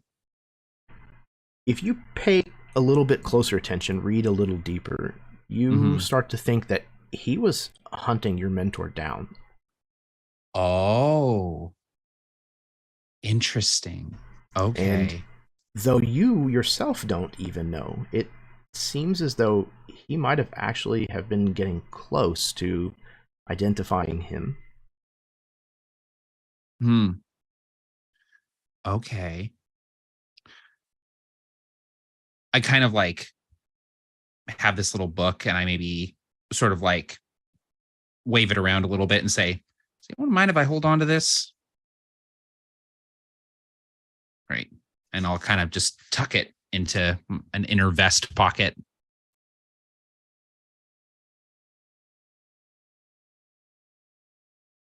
All right, so now that you are back out on the streets of Aladalgo, which is just absolutely teeming with activity, again, Mardival is just days away now. People are already, drunk beyond belief. You are headed back to speak with the Saint of Rats again. Is that true? Yeah. Okay. You have to wait a little longer than you have been for a gondola to be available. But once you're able to flag an empty one down, or probably get in an empty one that somebody else had just stepped out of, kind of thing, you're able to direct them to the same florist as before, with the curtain of the hanging roses. The gondolier sings up to the florist, and she harmonizes in kind, and then gestures and opens this curtain of roses and allows you to pass into the same underground area that you have traversed several times now. Make your way back to the family. You then are able to make your way back to the inn that serves down here, as well as the office at the back of it, where Armand is waiting. Whenever you knock at his door, he will call from within, "Yes, come in, please." Armand, good to see you. So good to see you again. Hello, we friends. Welcome back. We have some good news. We found Nicodemus, and we have cut the head off the snake, as it were. I see. This is very good news indeed. Very good news. He gives an equivalent of almost like when a Catholic crosses themselves, and turns towards the holy symbol that rests on the wall, mutters something underneath his breath before turning around and shaking his head, beaming brightly at all of you, again showing several of these teeth that are capped in gold. "Well, I don't know about the rest of you, but I feel like celebrating." Yes, I never wanted to a turn down drink a celebration. would be great. Wonderful, wonderful. Come, let's go.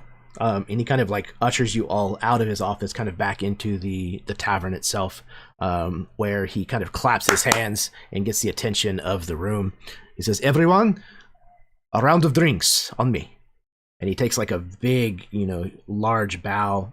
Everyone inside the common room kind of goes up in roar, and immediately drinks start getting filled and passed around.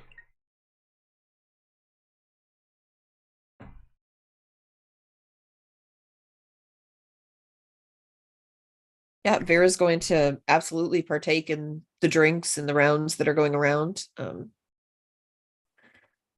Without a doubt. Yeah, and they have pretty much anything that you could look for. They may not have some of the highest dollar top shelf liquor, but most anything else that you can find locally here in Ala Hidalgo, they certainly have available. So whether you're drinking ale or wine, what is the wine? Karen, that's something that you had a comment on, wasn't it? Yes, I'm just looking it up right now. Perfect. You're the best. Thank you. Olvido, I believe it was. I can't find it right now. That sounds right. Olvida. Olvida. Yeah. There you go. Olvida. Okay. Yeah. So they have even the vineyard of Olvida that is produced by the Justicaros, even. The Padre Primero has a vineyard. That's kind of his claim to fame, if you will, before he became the head priest of the church. His family vineyard goes back very, very long. And this is like their select like vintage that has been kind of very popularized in the city over the last 10 years. It's often very hard to get, but these kinds of places tend to get their hands on things that are hard to get. There's also an abundance of food, no shortage of that. Lots of cheese, lots and lots of cheese. You might even be able to scrounge up an Aladalgan egg here or there. Is there though those haven't been tasting as good ever since the Ooh, yeah, overdid it a little. I ate too many of them, and then I got caught in a orb of crushing gravity. It just really put me off of them. So Bless you. Yeah, that'll do it. So Chimeran, unlike normally where he would pretend to drink a lot, would actually, because there's Olvida here today, be imbibing probably quite a bit. And then at one point when he's a little bit tipsy, would remark about how, yeah, this is good and all, but not nearly as good as the stuff that I used to have back when I was younger. To anybody who'd listen at that point. Yeah, Guillaume is a few in at that point. He's like, "Oh, pray tell, what did your highness drink? If this swill is not for thine tastes." And he's like, you can tell that he's a little loose. It was the finest Olvida ever to grace these lands, made by the most amazing, I don't know what vineyard master. Those were the days. I miss them. I miss her. And I think at that point he kind of realizes what he's just said, and he's like, "Another one, please." Guillaume is making those frantic, did anyone else just hear that eyes at like all of the rest of you? Like, Lox is sitting there with like a mug, and he's kind of like half like looking at the diary that he picked up, and he kind of just like looks at Guillaume and goes,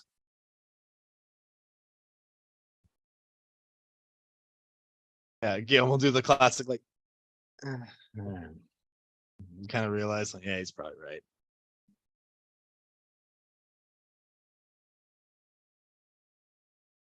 Vera is absolutely just kind of social butterflying it up and doing what it is that an eloquence bard does. She's just wandering around talking to anybody and everybody that she can. She's definitely talking up the Saint of Rats, so she's definitely talking him up Sure. left and right. But he's happy to. He's probably teaching you like some like traditional song that has been, like a part of the family for a long time, knowing that you can, potentially perform or sing. He's, like just too happy, too pleased to try to teach you, the proper verses and everything. She'll pull her,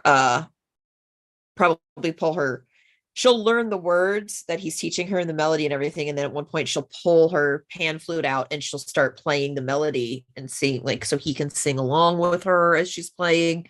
And she's kind of getting all wrapped up in this and taking drinks as they're handed to her and just having a real downtime situation. Absolutely. And several of the people in the tavern will join in, whenever you strike up the song and the Saint of Rats begins singing. Again, he has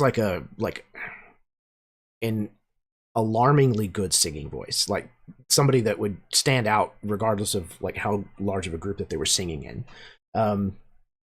And he has had quite a few himself. So he is having a very, very good time. You can tell that the news of the death of Nicodemus and that portion of his worries being put to rest has definitely done a lot for his spirits.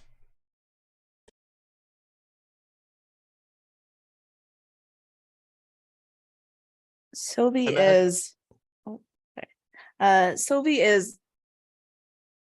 downing drink after drink as she is I think scribbling like furiously in her sketchbook that she carries around with her, like various designs, and you see there's a lot of inspiration from this undercity, like with the florists and the darker stonework and all of that, very clearly detailed in some of the designs that she's drawing, and she is focusing on that, though you do see that every so often she does kind of like sway to the music and the singing and playing that Vera is doing. But yeah, she is also just drinking those drinks at a alarming rate as quick as they can get to her. I think at one point, well into their cups, and Vera's probably, maybe she's got a more lively song, and Chimera notices Sylvie swaying a little bit to this music that's going on right now, and I think he grabs her and starts, like twirls her around and let's dance. I think at the like grabbing, you would hear like a slew of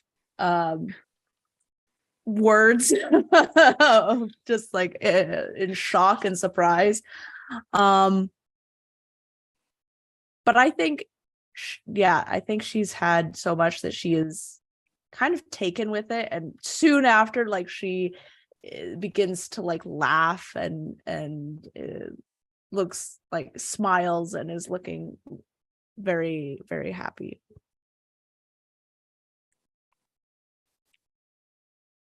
Chimeran as well. I think at this point, like all inhibitions have kind of gone at this point, and just wanting to enjoy himself to the fullest.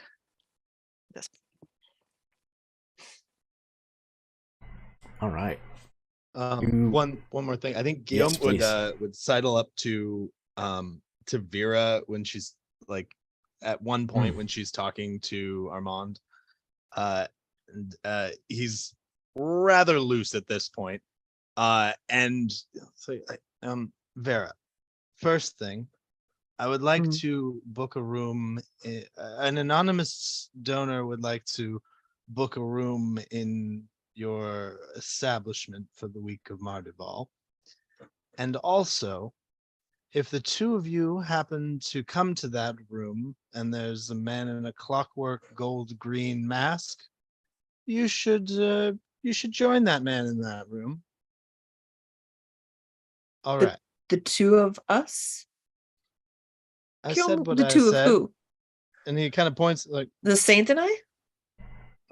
and he gives a little wink and he like just turns and kind of stumbles off. Armand raises an eyebrow and then kind of like shifts his gaze to look at Vera. You are an interesting group of people. One moment you act as if you cannot stand one another, and then he kind of just lets it hang.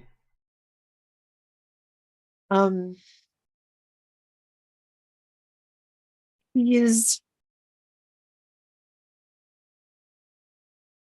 annoying and infuriating, but there's something that is I see. Slightly friendly Armand and says. endearing? No. No, I think perhaps. No. I just hate him less than I did before. You know what they say, there is only one way that someone can get under your skin. She's gonna look at him and she's gonna kind of like lean into him a little bit, and she's like, and how exactly would I get you under me? He kind of like opens his mouth to respond. Oh, I see.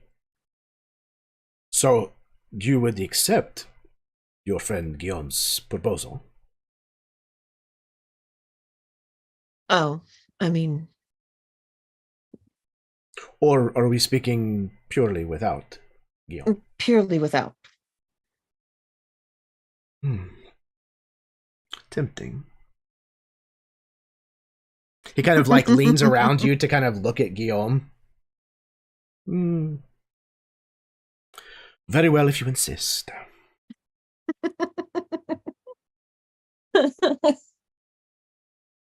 He says kind of jokingly. So yeah, you've definitely unlocked the romance tree of his NPC dialogue. Congratulations. Woohoo! Let me hit save real quick and don't want to fuck this one up. Exactly, just in case I need to go back home. Yeah, so Vera would then continue to kind of, heavily flirt and hit on him all night and stuff, and Absolutely. eventually end up where they end up. Absolutely. And he's very receptive to it. And again, the more he drinks, the more receptive he becomes. And I don't think that there's anybody in the room that has any question about what's going to happen whenever the two of you leave this party. No, I highly doubt it. And Guillaume, surprisingly, in his cups, rather than reacting with any sort of jealousy, he kind of like nudges Locks. He's like, looks, points, he's like, nice. And Locks is like also in his cups, but is in like brood mode, and so he's just like sitting there looking at this diary, and he like gets nudged, and he's like, "What?" This Vera and the Saint, they're gonna get saintly. You know, Guillaume, this is just kind of how it works. If there's a party, the two hottest people at the party are inevitably going to be drawn towards each other, like No, I get bodies. No, I get it. No, I'm just excited thinking about it. It's fun to imagine. They're both very hot, and like, that's all. You know, I Guillaume, thought you'd be excited too. in a lot of ways, that is all.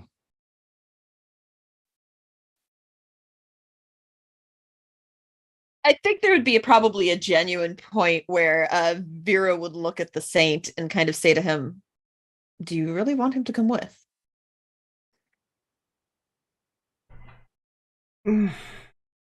Maybe not on this first date. Wonderful. I agree. Besides, you can come to the Castillo and see one of the lovely rooms there then. Well, I am certainly not going to give up a chance to sleep on silk sheets.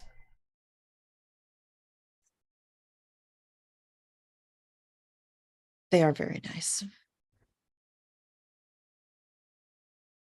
Is he pouting? I think he's pouting a little bit. She's kind of looking over at Guillaume and muttering to him. Yeah, he's he'll full definitely on also like look at Guillaume. dopey smiling and keeps glancing over at them and just being like, yeah, no, he's right. The two hot people. I don't know. He looks like he's fairly well drunk.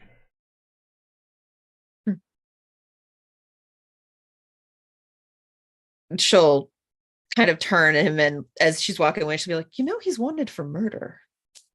And she'll just start telling him all about Guillaume's like antics and stuff. He just kind of like shrugs. Weren't we all at one point or another? And he like goes to follow. Speaking of which, is there anywhere, since we're underground and it's probably kind of damp and chilly, is there a large like hearth of any kind that's burning fiery? Yeah, probably. At all? Okay. As Vera is heading out for the night with the Saints, she is going to reach into that pouch and grab the piece of fabric that the jaw is wrapped in, and she's just going to toss the jaw into the hearth that's in the building and just kind of cast it aside. And I'm sure it's like blood kind of stained and all nasty and stuff. She's going to grab it and toss it aside. Maybe a little bit. Yep. She's going to burn that. Yeah, the tavern smells a little strong for a little while. Luckily, there's a ton of people in here who are also heavily drinking. I'm sure that won't be a problem at all. Cool. The Saint and Vera kind of make their rather public exit. But the party looks like it's going to continue on just fine without the Saint here. Locks kind of looks out, sees Sylvie and Chimaran like dancing. He sees the two hot people leave. He looks over at Guillaume and he's like,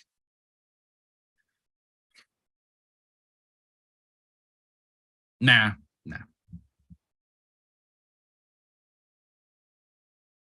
Yeah, Guillaume kind of like looks up with like a little bit of like anticipation, like almost kind of like reading it, and like, Yeah, all right, yeah. It's not, listen, it's not that I wouldn't. It's just that I like what we got going on, Guillaume. He like holds out a hand, does a fist bump.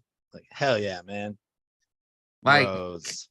I'm not gonna like you're a handsome fella. You really are. And to be honest, if we weren't such good friends, you'd have a shot with this. I mean, that's reassuring because, like, I mean, I'm not gonna lie. Like, when we first met, there were a couple reasons I was hanging out with you, but like, you Nothing know, wrong with that. turned into what it's supposed to be, man. And that's Exactly. I just feel like at a certain level, you and I just sort of get each other. So good. All right, I think I'm gonna try to find someone who does want to have sex with me. Good luck. good luck. And he's gonna just kind of walk off and, like, with no desperation about him, just kind of like look around, like, who seems interesting. Wax actually goes, the two blondes over there in the corner hanging out have been looking this way most of the night. He gives like a little like fake tip of the hat. Thank you, sir. And Real tip of the turns. hat.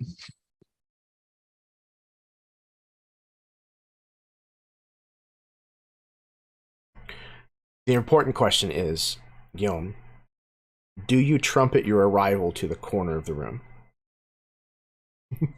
Oh, of course. Yeah, he's that point of drunk. Of like, and it's like it's like a trumpets are out of drunk key. band playing. So it's it's just a little bit like the trumpeter ran out of breath midway. And like it's like little Perfect. like little sparks. He goes, well, hello. I imagine that Vera the Saint, as they're getting into the room or whatever down the hall, like the trumpeting goes off and Vera just like rolls her eyes and just, oh, Guillaume announcing his arrival. You don't think he does that when he? I'm not certain. I'm slightly curious now. Maybe we could hire bards and he could join them. Maybe It could be like a multiple piece orchestra. that would be the most interesting and probably one of the loudest climaxes ever. You gotta shrugs. I'm looking for things to put on my list.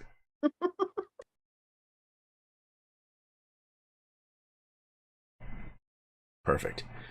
Guillaume, you are certainly suave enough, even in this state, to find companionship for the evening.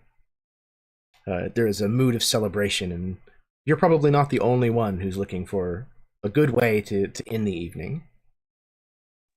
Yeah, I imagine we have a little bit of hero status among some of these were-rats too, as like the Also people that true. just took down the leader of the Silver Slither. Silver Slipper. Silver Slipper. Silver That's actually Slipper, the thing Silver that Slipper. that's actually the thing that gets their attention, is your pronunciation of that group. The Silver Slip. Hold on. I've got this. It's the on-point I tone went game to school. that really draws them in.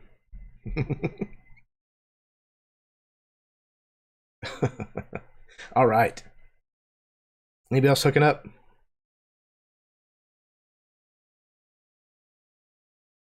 No, bless you. Nope. Okay. Looks like that's all the sexing for tonight. A twofer. I do think there is a moment where maybe like it's like, I imagine it's like really early in the morning, when there's like a couple of very drunk people still kind of hanging around. The music has stopped, but I like to imagine that Sylvia and Chimeran are kind of like embraced and still dancing, like just kind of like swaying, even though there's no music. Everyone's packing up and almost gone. The DJ's left. Yeah, everyone's left.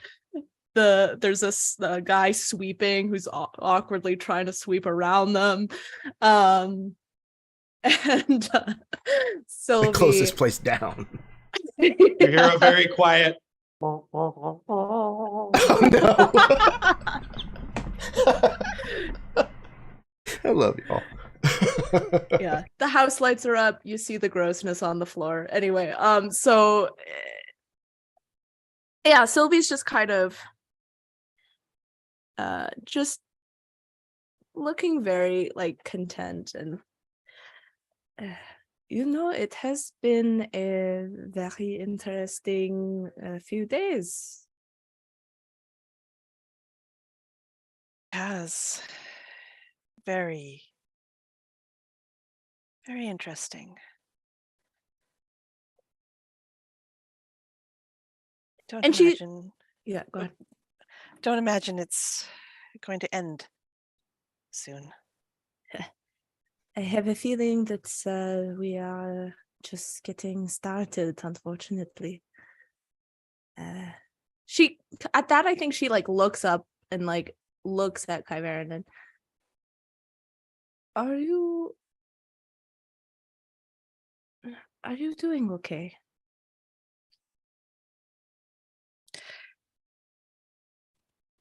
And you can see that he's about to like flippantly, like he always does. I think she like raises an eyebrow, like a don't play games with me kind of look. No. No, I'm not.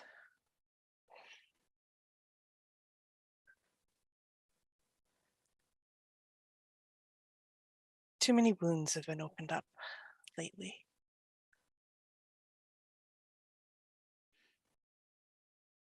But we can't dwell on that now, can we? Well, no, not well, but I'm sure that they will open up even further with everything that is happening. I just wanted you to know that I'm here for you, and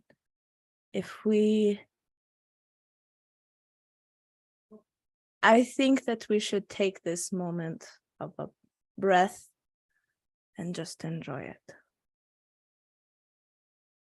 And she like settles back in to like him continuing the swaying. Yeah, I think as you go to settle, actually, he kind of stops you for a second and he just looks at you, and his eyes are kind of. You've brought that up, and so his eyes are. He's fighting it back, but you can see his eyes are like tearing, and he just kind of pauses and he's holding you just a little away from him, and then he leans down and he gives you a kiss.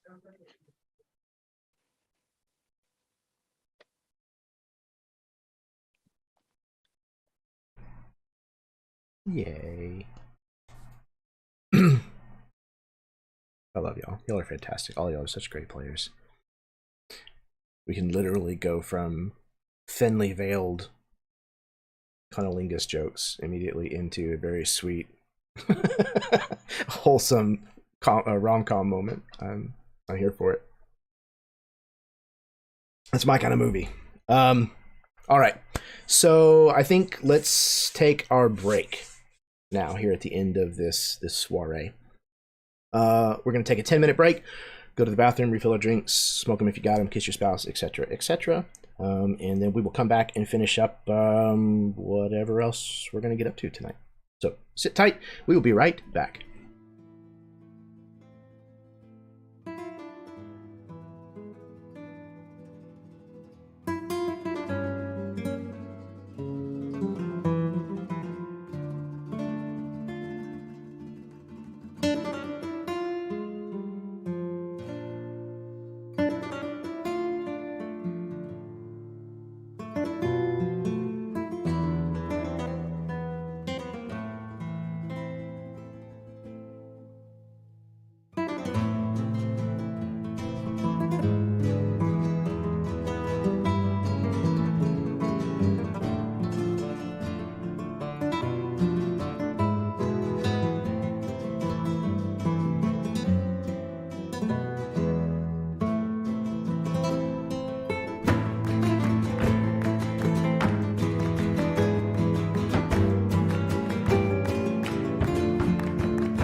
everyone. Welcome back to the second half of session number 14 of Evermore le Masquerade.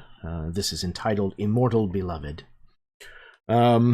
We just had a very quick skirmish that wrapped up in the Undercity beneath the streets of Al Hidalgo, where Nicodemus Janer, who was the leader of the Silver Sliver, again, was cut down. Some may argue in his prime, but it was fast, it was vicious, but not nearly as horrific as what happened afterwards, as they picked apart the body and then set fire to it, like you do. So then they went and partied, like the sociopaths that they all are, and got really drunk and horny, apparently. But it was a very good release of tension, I think. The party had a moment to, as Sylvie put it, to stop and breathe, to just kind of enjoy the moment for a while, knowing perhaps that there were more stormy days to come. But after the evening has transpired and you awake the next morning, some of you may not be alone.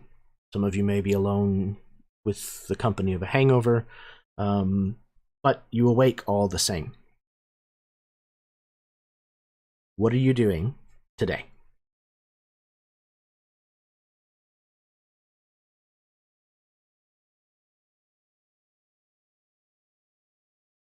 I think Vera would, she obviously wakes up in bed with the saint, and she'd kind of stretch a little bit and look over at him and sit up and kind of roll out of bed, and she'd immediately start kind of just getting dressed, and she'd turn to look at him, and probably after she turned to look at him, she would kind of take her hands and run them up her chest and up over her face. And as she does that, her image and her body would kind of shift, and it would turn from the like porcelain white with these kind of different colored patches and the white hair that she had kind of let herself slide into through the middle of the night. And she would slide her hands over, and as she did that, she would go back into this standard look that she is when she's Vera, where she's got this kind of more darker olive skin and the red and black kind of striped hair that she has, and her ears would go from these like elongated down to the standard normal human style ears, and she'd button all of her clothing up and look at him, and that was enjoyable. It is the first time I've ever done that in my own flesh. He kind of stretches on the bed, kind of putting his hands kind of behind his head. He says, well, it is the first time that I have ever been with a shape changer before. It was, as I said, I am always looking for things to add to my list, and that was certainly an experience.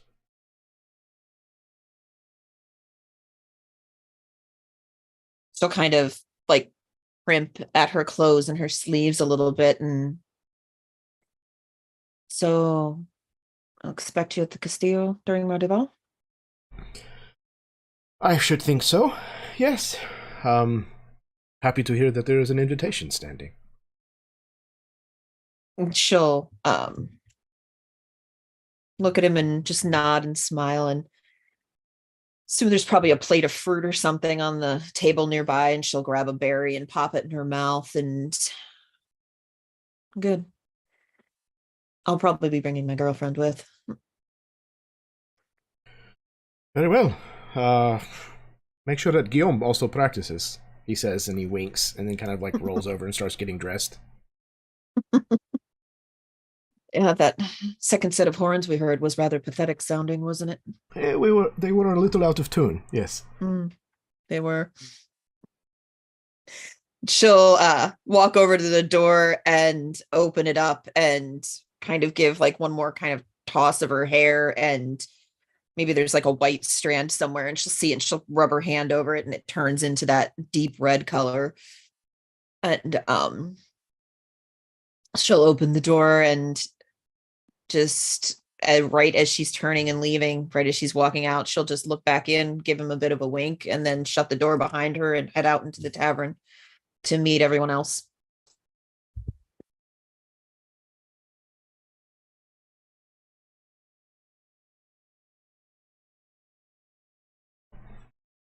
All right. Who else is still around? Who's sitting at Denny's table? I think Locks would have done just the classic. He fell asleep, like in the middle of the party. He got a little too tipsy and a little too into this diary, and he kind of passed out where he was sort of lounging on a bench, and then he just sort of woke up on the bench and then like sat up and saw that there was like food and just kind of stumbled over and immediately started eating. I think like when he woke up, like Guillaume was next to him and had like a bowl of whatever they were serving in the morning, just like laid out in front of him. Like, you really tied one on last night. Oh, how was did you you did. I heard. Well, was it other people or? Yes. Cool. Congrats. I'm glad wasn't you're playing a solo last night. It was glad your mission was successful. It's a bit of a concerto.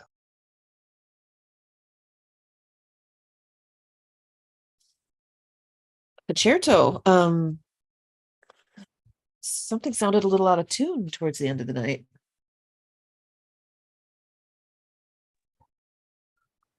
I think it may have just been muffled. Yes, that must have been it. And she'll sit down and get a cup of coffee or whatever and start picking at some food. Sylvie and come in. Where are they? Have we seen them? Did they wander off together? They were I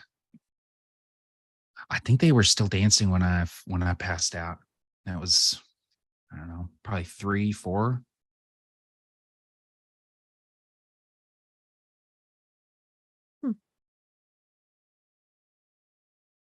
She'll look up at the barkeep or whomever and did you happen to see where our two friends went? One with the red and the other one, she was drawing in a book all night, very finely dressed. Oh, again, this this barkeep was not the designated barkeep last night. So he is also nursing quite a bit of a hangover. That's why, mostly breakfast this morning is just porridge. So they were dancing whenever I went to sleep. Are they is that a thing?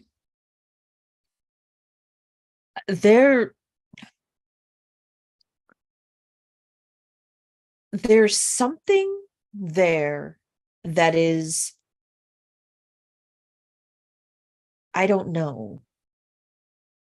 There's something sneaky there. I'm not sure exactly what it is. I don't know if they're just trying to hide their undying adoration for each other, or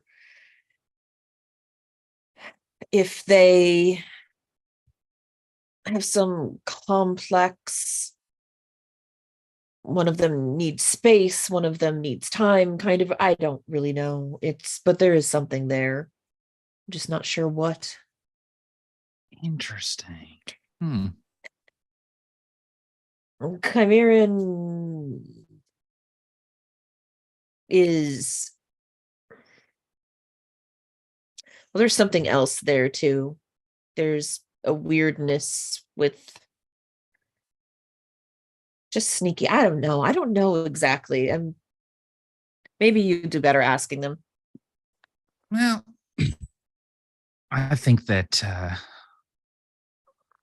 they are both people who truly enjoy their space, and I think that's okay. Mm-hmm. Okay, I'll ask them. Sylvie, Will you, Guillaume? Because I just don't feel wonderful. comfortable. Yeah, is the thing. Yeah. No, I I read just really that. don't want to piss Sylvie off. I mean, she makes all of my clothing, and she's still working on my dress for my Duval, Here's and the thing. that baby blanket I need. And right, Vera, I gotta say, Sylvia is a professional. We all know how she feels about me, and you've seen what she dresses me in. It's fantastic. It's beautiful. She doesn't do subpar work just because someone has pissed her off. I mean, if why do you think I go to her? I've pissed off literally every seamstress and tailor in this town. But, she's a professional. that's true, but I'd rather maintain a friendship with her than have her just be pissed off and working on my clothes. That's fair. I think that ship may have sailed for me, so yes, I'll ask. I'll start with Chimeran, though. I think he's a closed book, but he also likes drinking more, I think, so maybe it'll be easier.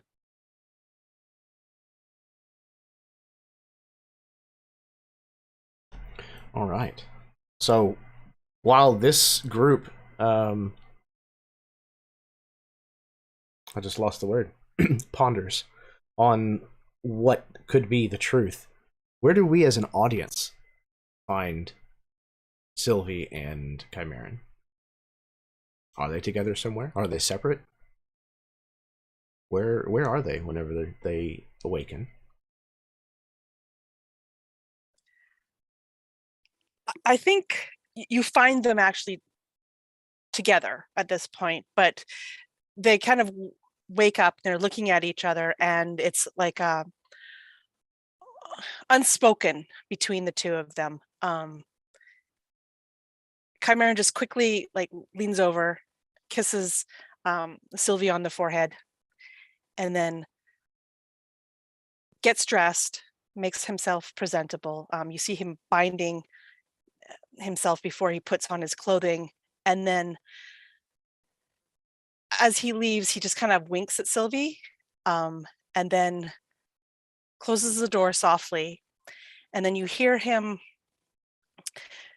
maybe down the hallway a little bit where he finds a room where he'll then leave from more loudly, saying into the into the empty room at this point. I need a name.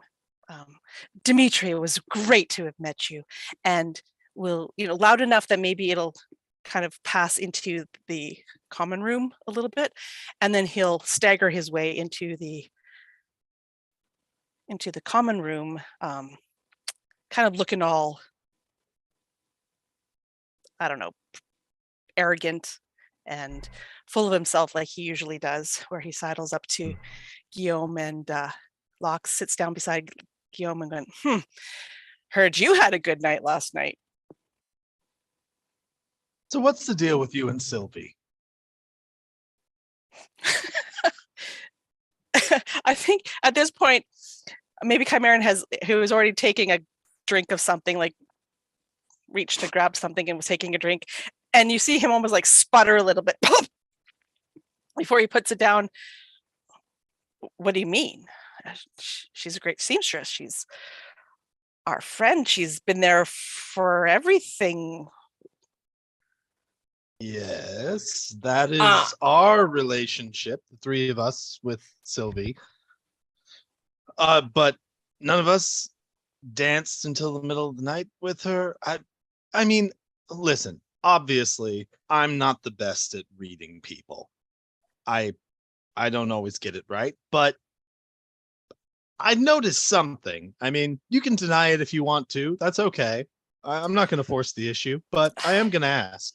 Well, we've been through a lot. I think she looked like she needed a little bit of a pick-me-up, a breather, if you will. So I said, well, let's have a little bit of fun in all this grimness that we've been in lately. You were having a great time, and Vera was obviously having a great time, and Locks looked like he didn't want to be bothered. So I had a great night. I don't know what you're talking about. Okay, folks, that's the answer he's going with. I think at that Interesting. point, Sylvie walks in like the total opposite of how Chimeran walked in. She walks in like very like straight back, like bright-eyed, as if like nothing had like she hadn't been drinking copious amounts the night before. So she just like strides in. Morning, you all look oh, is that a pastry? She says as she like reaches for a sweet before sitting down. I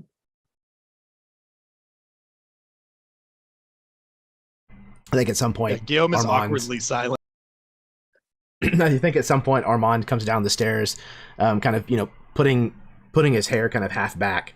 And as he kind of finishes doing that, he kind of like starts to tuck in his shirt. He's not wearing like the leather jerkin that typically kind of goes over the muslin shirt or whatever it is that he wears. So he's kind of tucking that into his breeches. As he kind of like reaches the bottom of the stairs, he kind of stretches and looks around for like an empty glass, and kind of walks over and grabs one and looks in it to make sure that it is in fact empty before he kind of walks over and begins, pulling on one of the taps of a nearby cask. Good morning to all of you.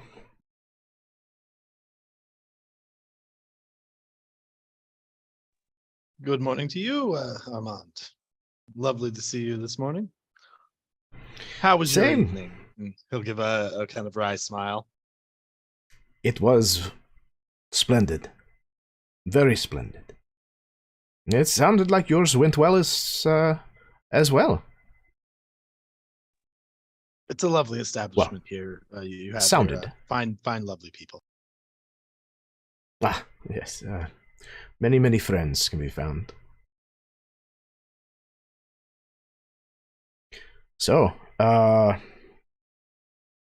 don't know if I adequately said thank you last night for what you have done for the family. For what you have done for me. Nicodemus, if I thought for one moment that things could have been different, I would have tried to reconcile, but he made it perfectly clear what his intentions were, more than once. And though it is always sad whenever a friend meets their end, it is good to know that I do not have to worry any longer.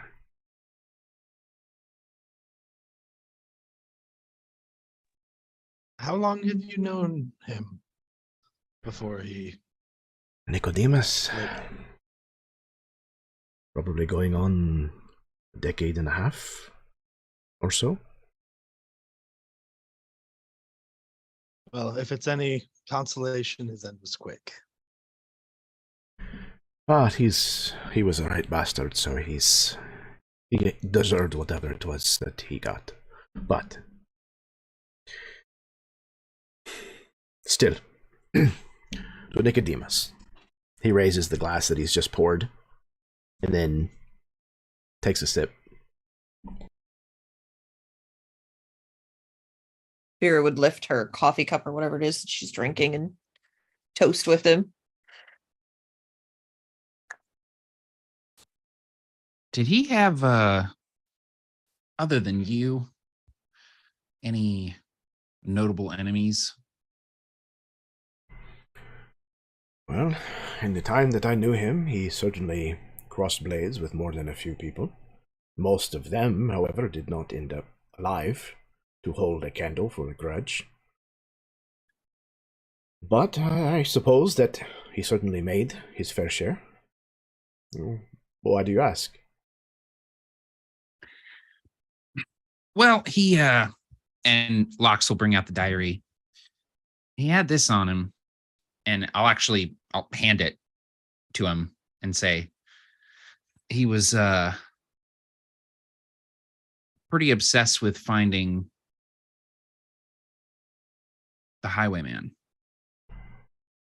The Highwayman. I have heard of this name. You're familiar with him? I've heard people speak of him before, but I've never met him. He tends to run in different circles, at least slightly. I do not believe that he comes as far as... Yes, I do not believe that he has come to Aladalgo, at least not that I am aware. Tends to make his business on the road. Well, Nicodemus had quite a grudge against him, it seems. Well, Nicodemus did come from the mountains initially before he came to Aladalgo, so it is possible that they might have crossed paths at some point or another. Did he have ill intentions or good intentions with this person? Based on what I know of the situation, ill intentions. Well, then perhaps someone will let the Highwayman know that we have done him a favor. And he kind of raises his glass. And Lox raises a spoon of porridge and then eats it.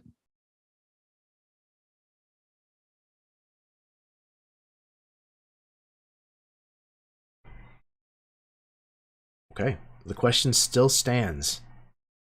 Heroes of Aladalgo, what are you doing today? What are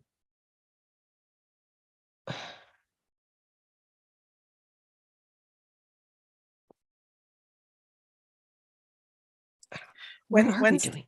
When's the wedding? Like the wedding's at the end of Mardival? No, it kicks Mardival off. It's like on the eve of Mardival. And so how many days away is that? Like, are we talking like tonight? Like tomorrow. Tomorrow. Oh, well, it is morning of the next day. So, no, you would have all of today and then one more day. Okay. Okay, so... Oh, go for it. Go for it.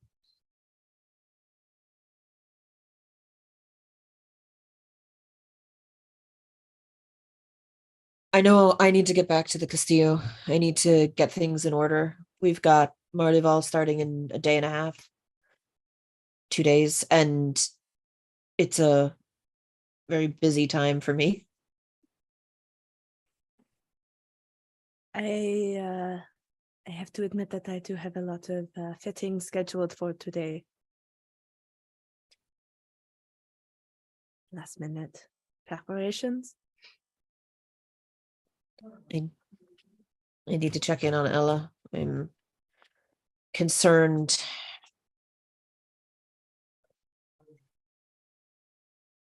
We all saw what Lavinia did to the messenger. I'm concerned she will start picking off our friends and family.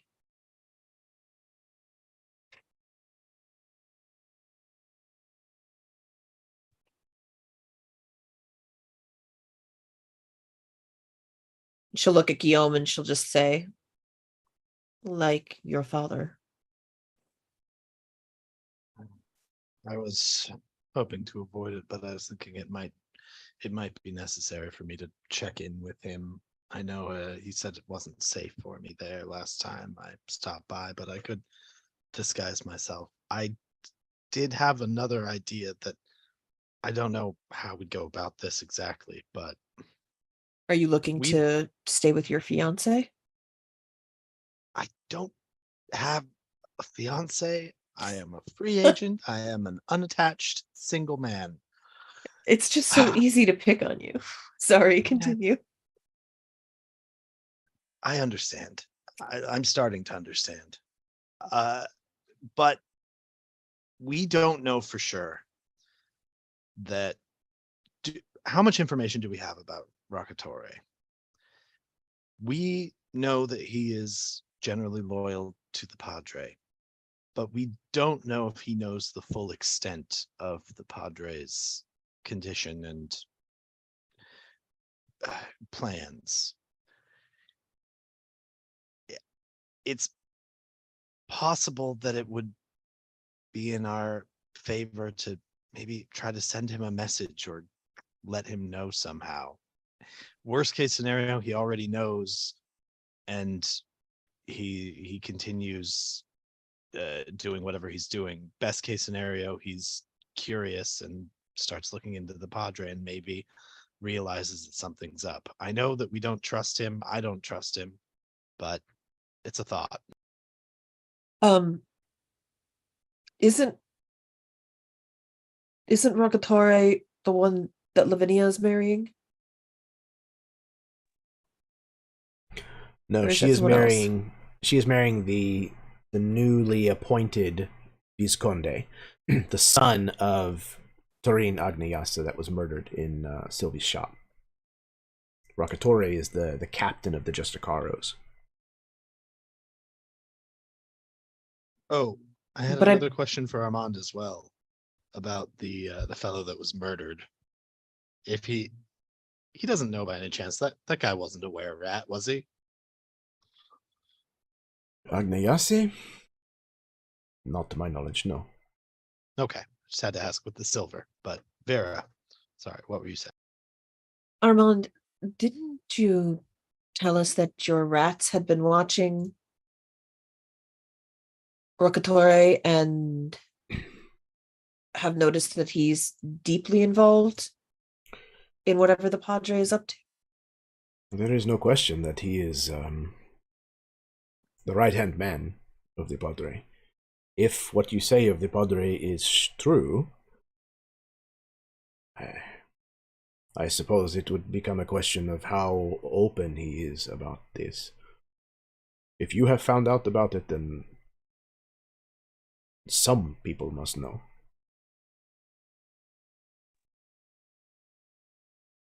Our source recognized the Padre from before his time as the Padre. So it's possible that Rockatore is just a useful idiot in this situation. I'm not Make saying no it's likely. mistake. He is no idiot. He is a very dangerous man. There's a crash as Lox, who has been steadily slamming his spoon into his bowl harder and harder, taking bites of his porridge sort of absently, puts his spoon through the bottom of the bowl and shatters it. And he goes, shit, broke my bowl. Let me just clean this up. He's like clearly agitated. He like gets up. Oh, it's fine. It's fine. I'll go get a towel. I'll clean it up. It's my fault. And he kind of walks away quickly. Guillaume will send him just a very quiet message, cantrip, just to say, is everything okay? What's going on? And he actually says aloud, I'm fine, Guillaume, as he's walking away.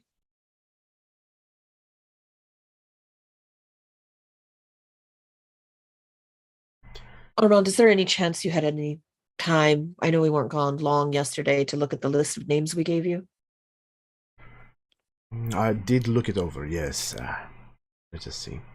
He kind of like fishes around in his breeches for just a moment before he finds like a small pocket He pulls out the piece of paper that you gave him that Chimeran wrote, but in Guillaume's handwriting of the of the names. Let me see here. I think I have it in here. There we go. He kind of looks it over, and he says, "Yes, there are a few of them that are familiar. Many of them are decently well connected to, you know, the happenings here in the city. Some of them are nobility, even.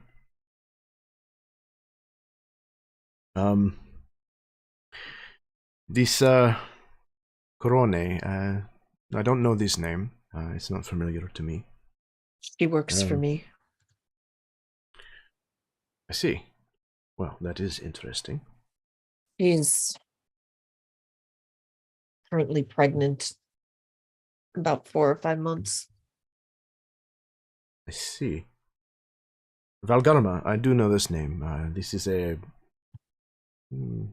She is a card shark. She's very gifted at gaming houses.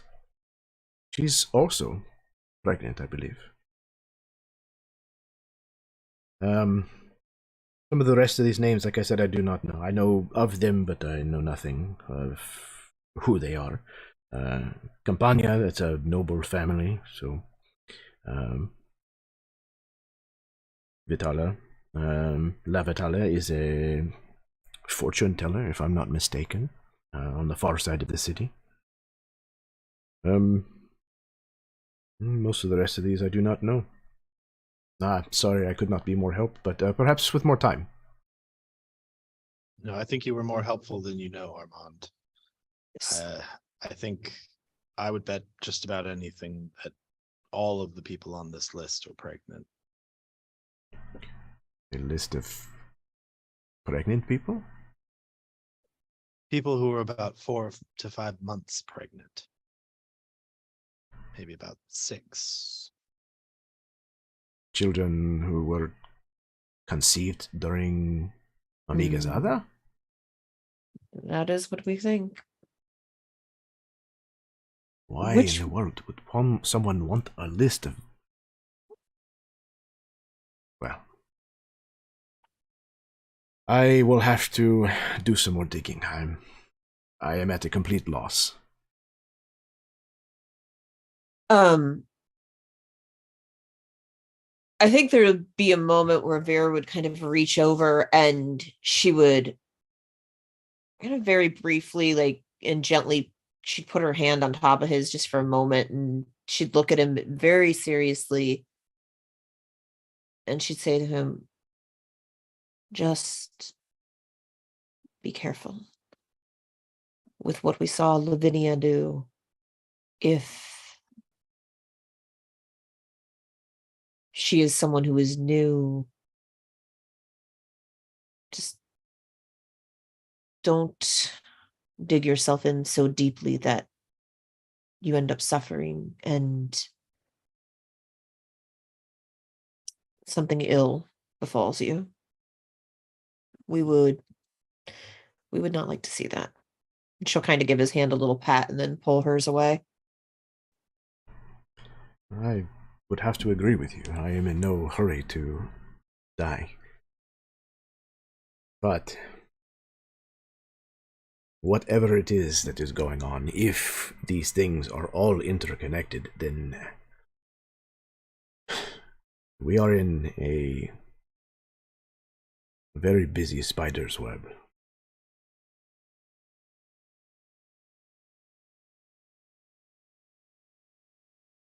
You know, he says, kind of as he kind of leans back in his chair, and he kind of like reaches up and touches like the nape of his neck. Now that you have mentioned this, over the last decade or so, there have been a handful of women who have all gone missing during Mardival. No bodies have ever been found, and there's been fingers pointed in every direction. Again, People disappear in Hidalgo all the time. But all of these women were also pregnant.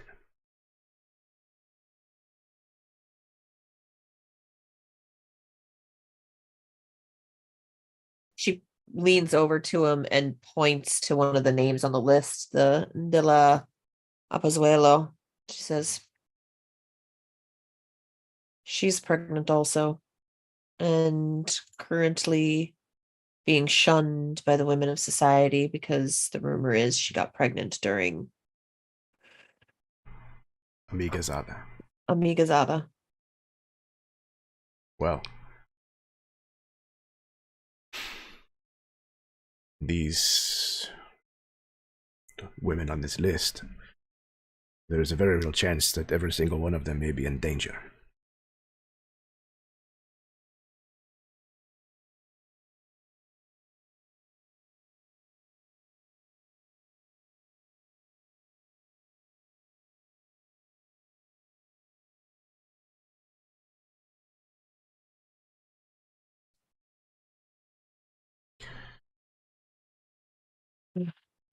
Well,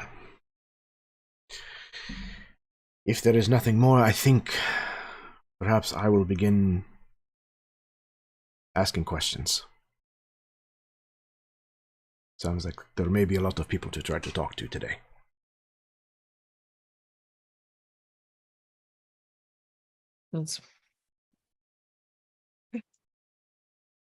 Thank you for all of your hospitality, and we will be out of here shortly. He says, very well. He kind of stands. He stops and he leans in to kiss Vera before he leaves.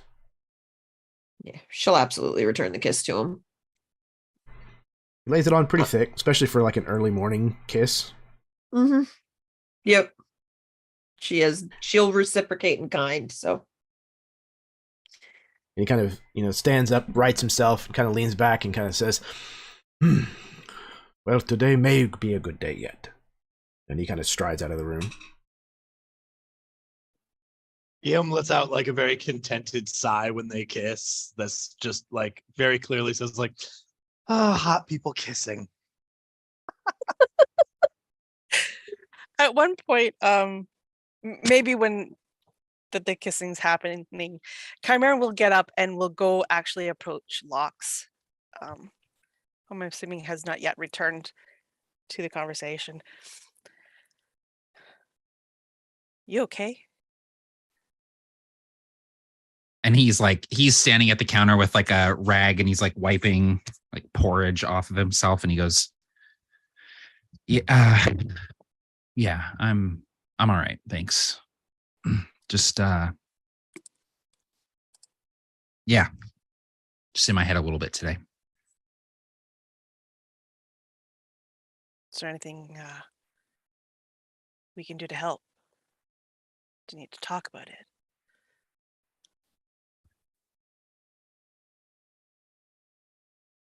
Not yet.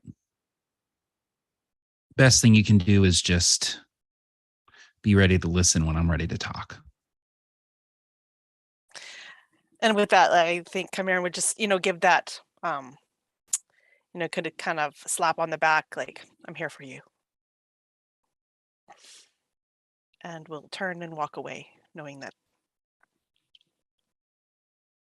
And Lox would kind of like nod as Chimeran walks away, and he kind of looks at his hand and notices that there's like a piece of porcelain, this little like splintered piece of porcelain stuck in his hand, and he'll pull it out and kind of watch the little bit of blood on his palm. Just kind of sigh.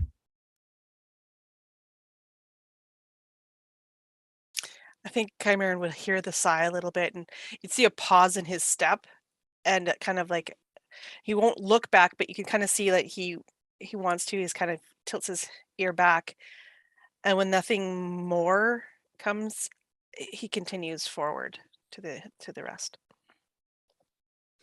I think when Chimeran returns, Vera would kind of look over at him and I had a thought.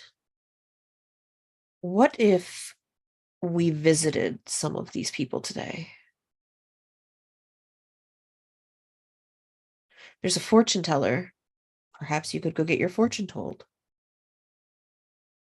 Guillaume, you seem to like to gamble, and you did very well at my establishment. Or was that Locks that was kept? It was Locks. Yeah. Locks, you did well at my establishment. Maybe you could go check on the card shark.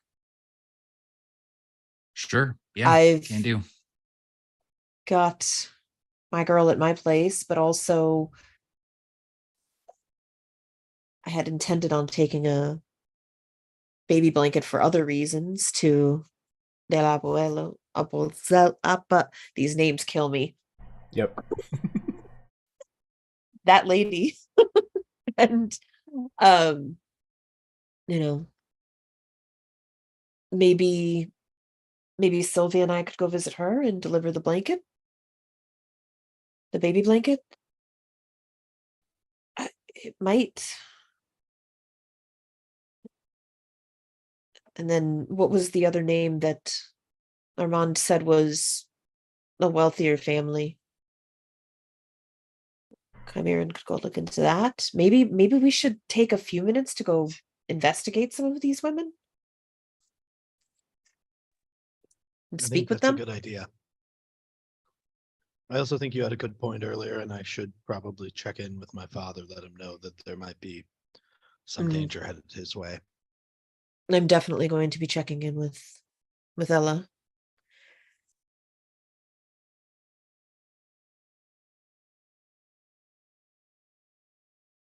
And then when all's said and done, maybe meet back with our skull-faced friend.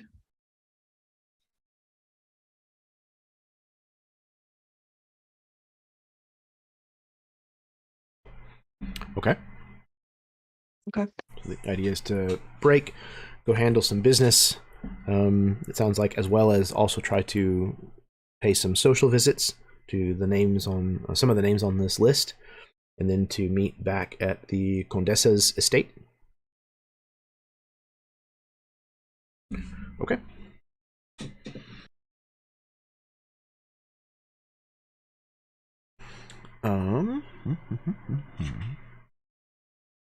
Vera, Mm-hmm. you return to the brothel. Mm-hmm. And I don't think that we've done this. Stop me if we get part of the way into it and it sounds familiar. Okay. Sebastian actually kind of sees you as you enter, and he's, mid-breakfast or something, and he kind of finishes, his bite and kind of waves at you, and he says, the masons have just finished in repairing the wall in the cellar. They've already left for the day. Oh, what was wrong with the wall in the cellar? I don't know. They said that you had hired them.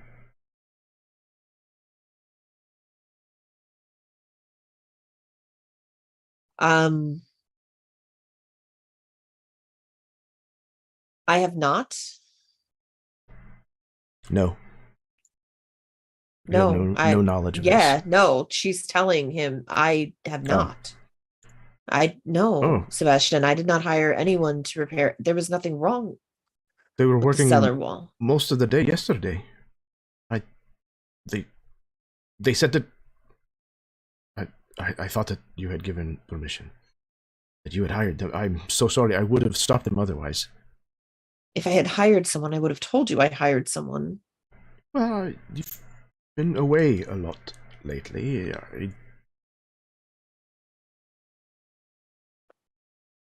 I'm sorry.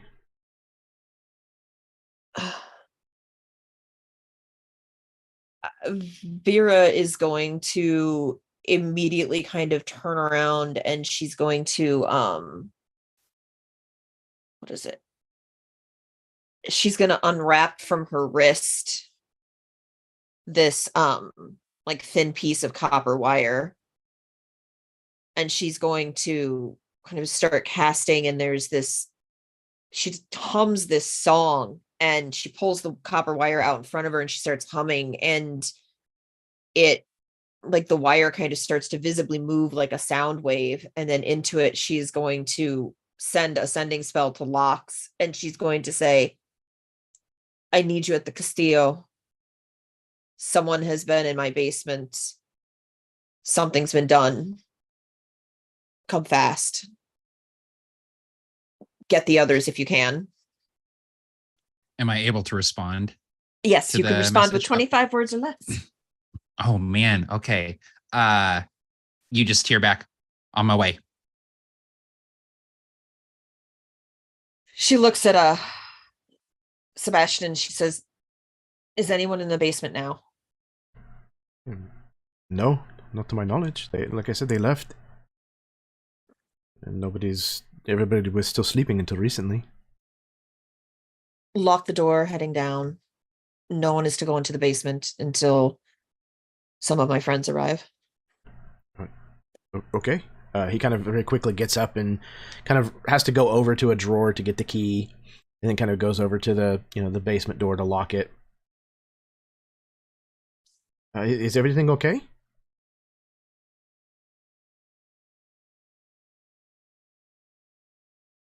Someone's been working on our basement and neither of us hired them. Where's Annabelle at? She should still be in her room. I have not seen her. If my friend Alox is on his way, along with the others, let me know when they arrive. I'm going to check on her. And she's going to immediately head down whatever hallway or up the stairs or whatever to get to Annabelle's room. Okay. And knock on it. She's not pounding on it, but there's definite firmness and urgency to her knock.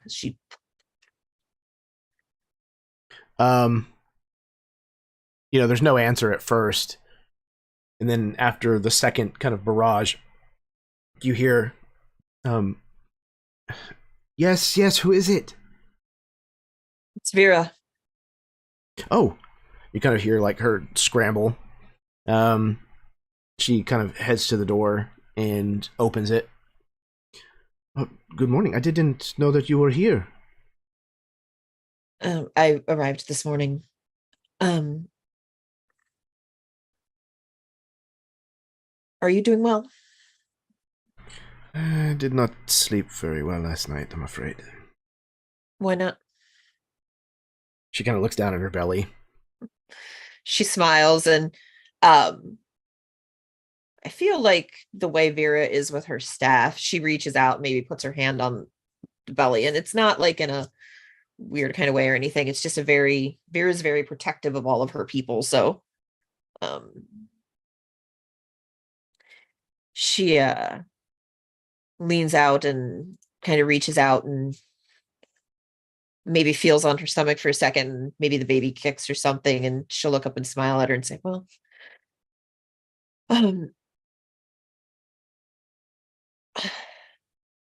have you been noticing anyone? I'm trying to put this in a way to,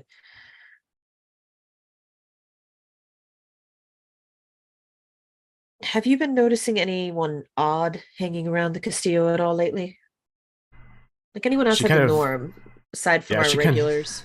Yeah, she kind of like cocks her head to the side like, you get weird people here all the time.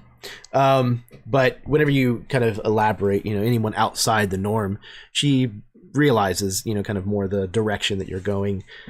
And she thinks for a second, no, not around the Castillo. But where? The city is filling with people. Hmm. There's been all kinds of strange individuals from different places from all over.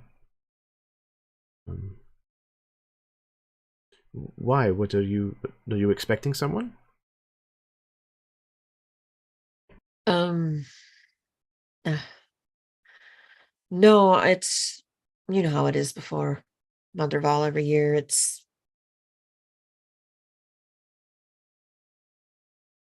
I'm just always concerned for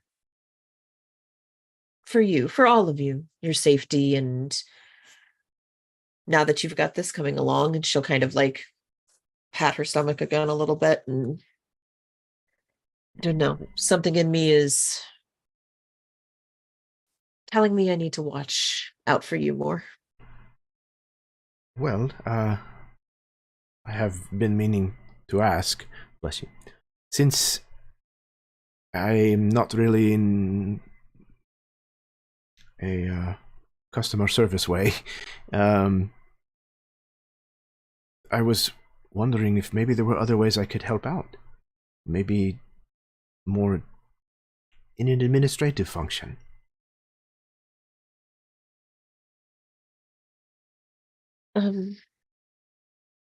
That's a good idea. I like that. Um,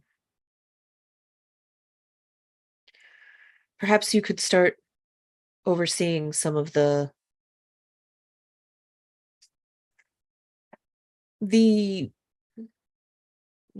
overseeing the maids and the cleaning and the cook and that kind of thing, And keep an eye on the twins.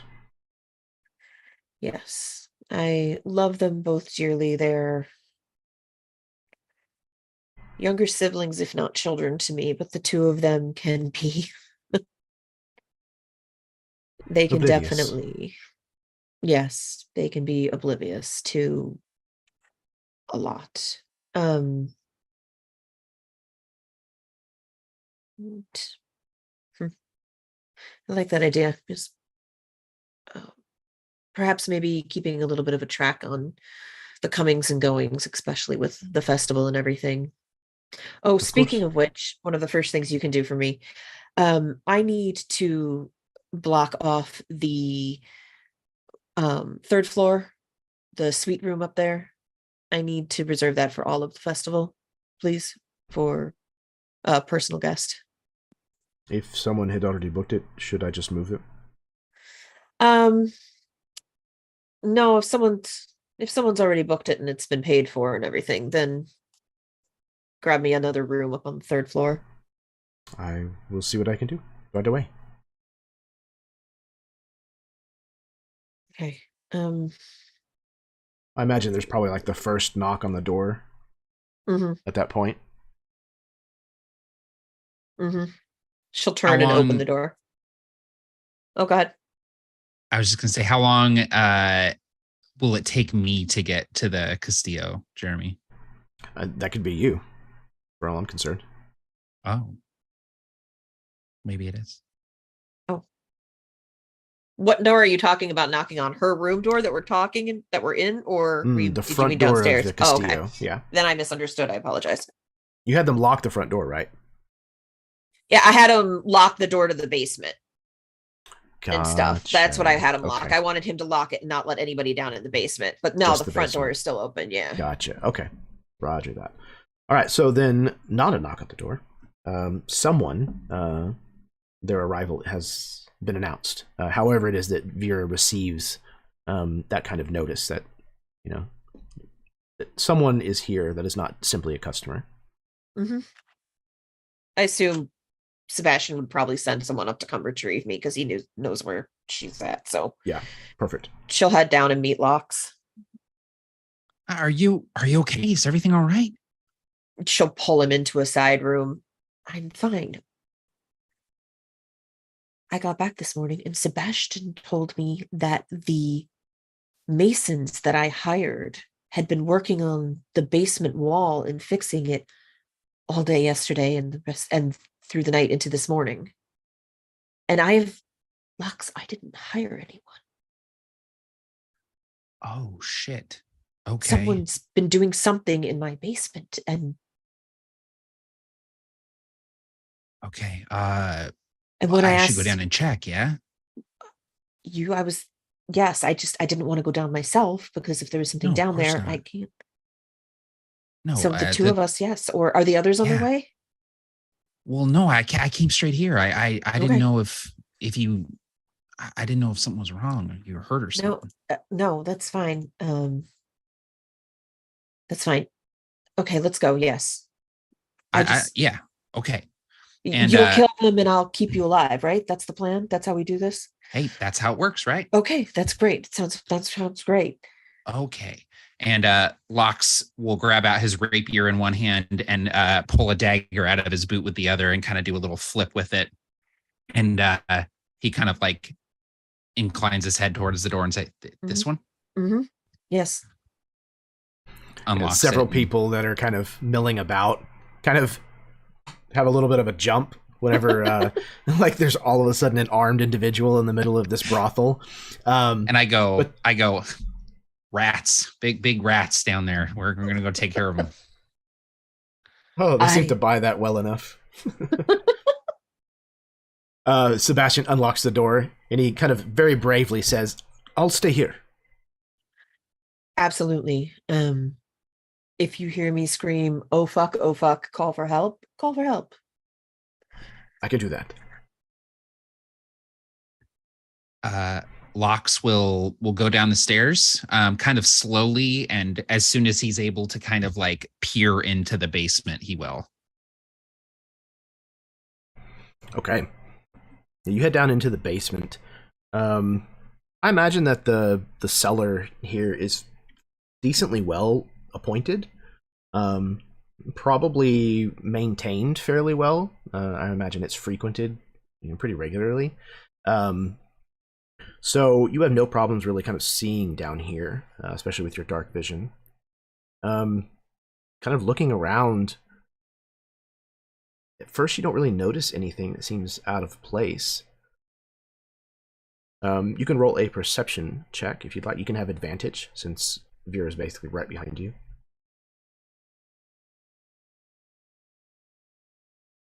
Are there torches? Obviously, there are torches down here on the wall, like torch sconces. Oh, go ahead. Yeah, I don't imagine they stay lit most of the time, unless someone's down here.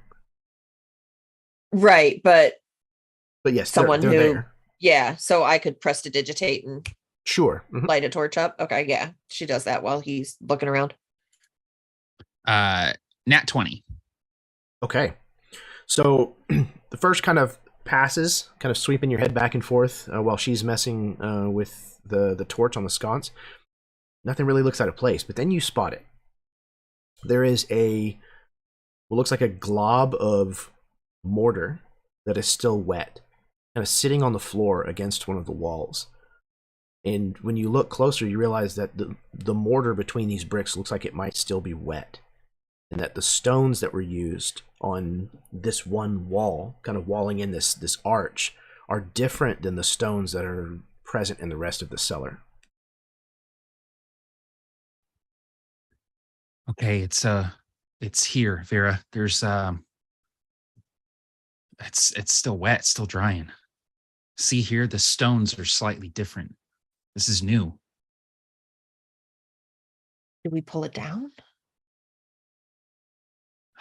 Yeah, either that or yeah, I don't really. I mean, it's easier. Yeah. Sort of like Both. feel around a few of the stones and kind of maybe like push and like test some weight here and there, sort of like seeing if there's like a sort of a push or if it gives at all. Yeah. I have both a of you, question, Jeremy. Please Sorry. roll perception checks for me and then ask Okay. your question. Yes. So my question is, and I am going to I'm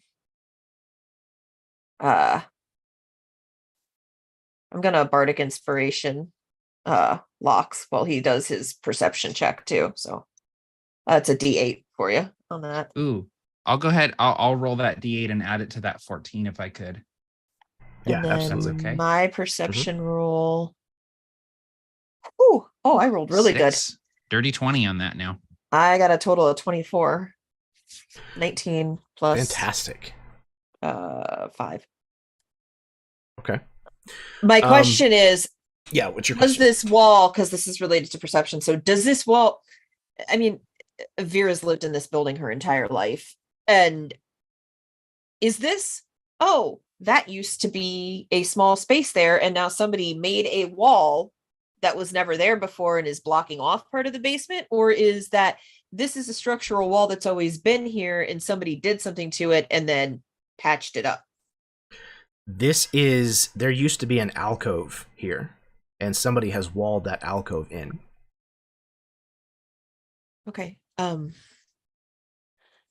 The perception checks, Mhm. just in case you want to add something about that into what you're about to say. As Lox is reaching out to kind of touch on some of these stones, they kind of shift, not a lot, but just a little, and both of you hear a light scratching noise coming from the other side of the wall.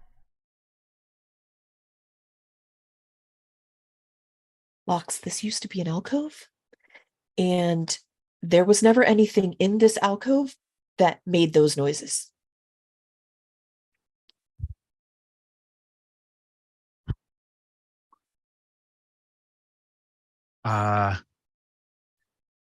It, can I blow up this wall? I mean, how large of an explosion? Because I don't really want the rest of my building to start on fire and burn down. It's not something I've done a ton of, but usually it's a pretty big thing. Like, is it fire or is it just? No, it's not fire. I don't really know what it is, but it is. Oh, okay. It's like a lightning type. Okay, but it won't. It's not fire. No, hopefully it's not. No, it's not. Definitely not going to light the Castillo on fire. And I think that I can control it enough where I'm not going to like do any structural damage. This seems to give a little bit. I think if I just give it a little. The door to the cellar opens. Sebastian comes about halfway down the staircase. I'm very sorry, but the Justicaros are here? They really know how to time it. Is Ella here? No, she's not with them.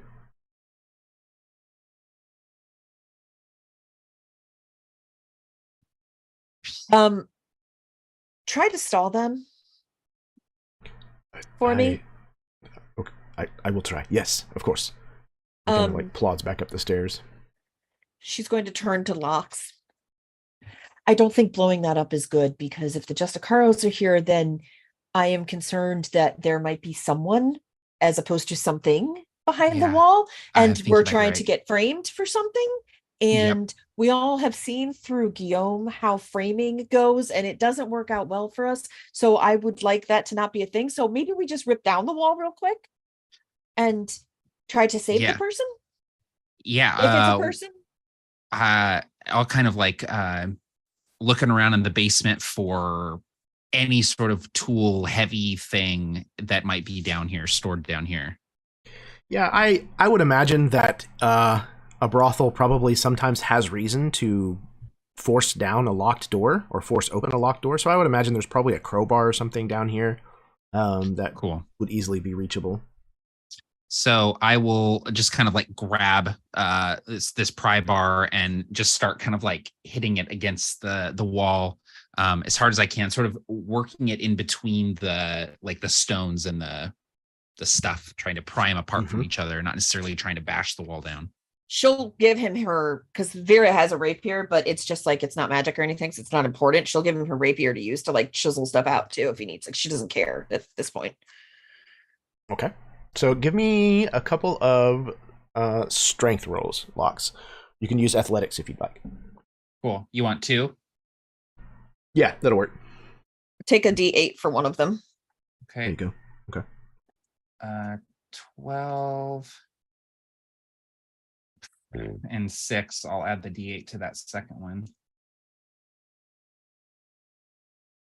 For another one, so 7 total on the second one, 12 on the first one. Okay, so you're kind of hammering at this wall, trying your best to kind of take it down, but This was definitely installed by masons who kind of knew what they were doing, and it's not easy going. You manage to basically chip out enough mortar between two bricks so you have kind of one side of one brick kind of exposed enough that you might be able to grab a hold of it and pull. Vera will use her rapier or whatever or something to kind of maybe give leverage to help him on the next time he tries. So. Okay, yeah, give me one more and you can have advantage on it this time. Okay. Good, because I need it. Okay, 14 on that one. Okay. So again, you're not really able to take down like a section of this wall, but you're able to like work one of the stones loose enough that you can kind of reach up, and as Vera's kind of prying with, you know, her rapier, you can work it basically straight out of the space that it's been worked into, kind of, you know, drop it off to the side or what have you. And I mean, the space on the other side is pitch black, and you can see that the opening is, well, about the size of your face and probably about 6 inches deep or so. I'll try and look in and sort of get an angle to where I can, at least with my dark vision, make out any details inside. I don't know if there's enough light coming in from the hole to allow me to do that or not. So you kind of like, you press your face in, kind of looking, trying to see if you can spot something, and all of a sudden a hand with like taloned fingernails like swipes right in front of your face.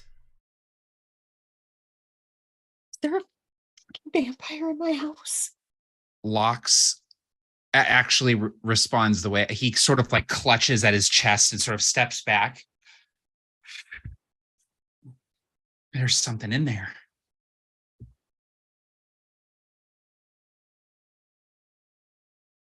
You can hear the voices of the Justicaros upstairs kind of growing in volume. I'm going to go deal with that upstairs. I don't know what to tell you to do about this. I don't know who that is or what that is. Does that hand look like the vampire hands of the things we fought the night before? It was awfully pale looking. Oh, fuck.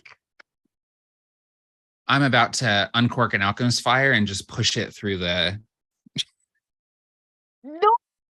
I won't. I promise I won't. I promise I won't. Go talk to the cops, and I promise I won't burn the house down. Okay. Very quickly, she is going to she's going to grab something, I don't know, like a bag of flour or something off of a shelf from down here in the basement, and she's going to like be carrying it upstairs as she comes up, and she's going to kind of get to the top of the stairs, and she'll shut the door behind her, and she's holding this bag of flour, and she'll look around and hello, can I help you? You can see kind of standing scattered throughout the room somewhat strategically near the exits in particular. There are 6 Justicaros. Their red robes and red wide-brimmed hats, easily identifying them. The main one, standing kind of closer to the center of the room, is kind of pulling off these like red leather gloves that like come up to his elbows, like one finger at a time. And he said, "You are the madame of this establishment?" I am. "I do not like to be kept waiting." I apologize. What can I do for you? "There has been a crime reported here, a murder, that is in the process of trying to be covered up. We are here to find out the truth of the matter. You will turn your premises over to us so that we may conduct our search." There's no murder being covered up here. Mm-hmm. We will be the judge of this. I'm confused exactly. How was this reported? What happened? This is absurd. I am not privileged to tell you that information. I was handed my orders this morning, and I am doing my job. And who gave you your orders? He looks almost kind of exhausted. Captain Rocketore, if you have a complaint, you can lodge it with him.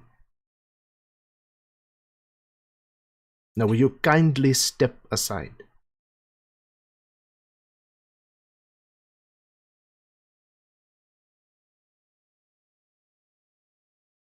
Very well. He kind of snaps his finger of the degloved hand and motions. Two of the Justicaros begin heading upstairs. Before long, you can hear them forcefully opening doors. Several people calling out, not in pain, but just, surprise. It's very obvious that they are being... they're not exactly being gentle with how they're searching. What is in that room there? He points behind you. That's the cellar. It's the flour. And she points to the bag of flour that she carried up. Sounds like it may be a good place to keep a body.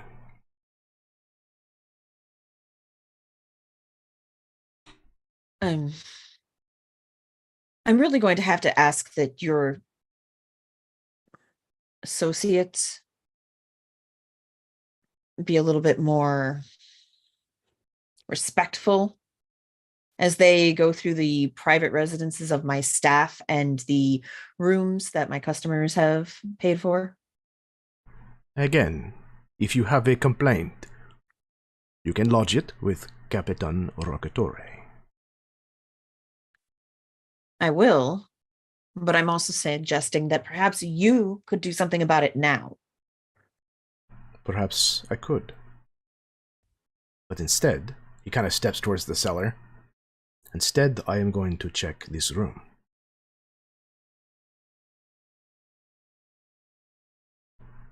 You hear the door open, locks, and you see red-heeled boots that begin making their way down the steps. Vera's going to I don't really understand why this is necessary. There's no crime here. I'm actually going to attempt to persuade him to not go in the basement. Okay. Because, please kind of what I do. So, dear persuasion. God, dice work with me. Oh, God. As that door creaks open, Lox experiences a strange sort of deja vu, as this is not the first time he's been in the basement of a whorehouse while it's being raided by the police.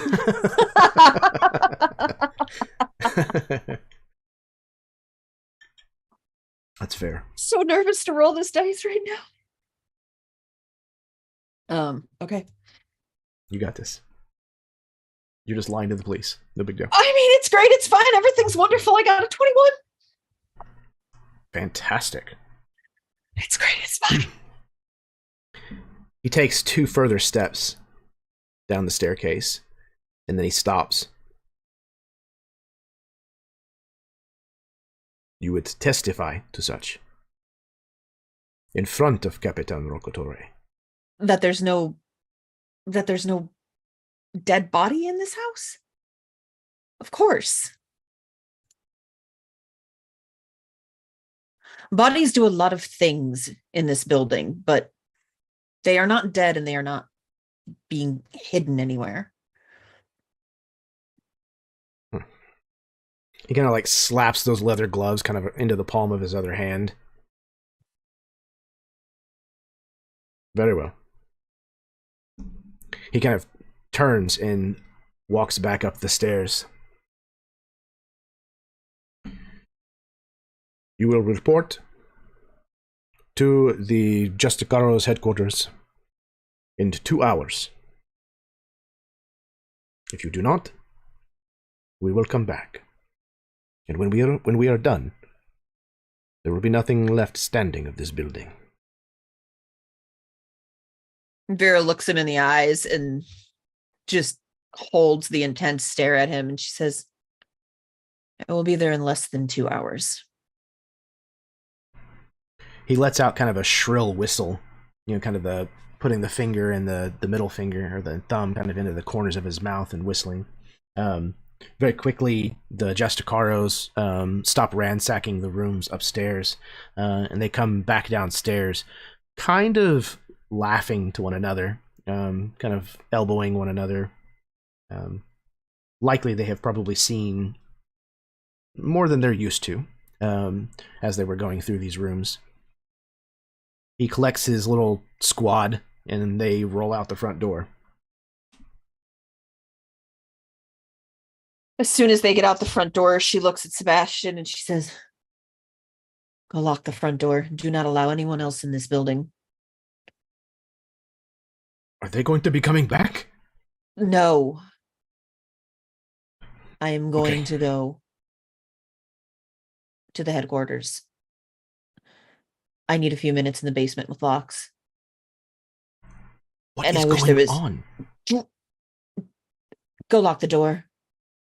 Go help You everyone never upstairs. tell me anything, he says, and he I kind of will- like walks to the door.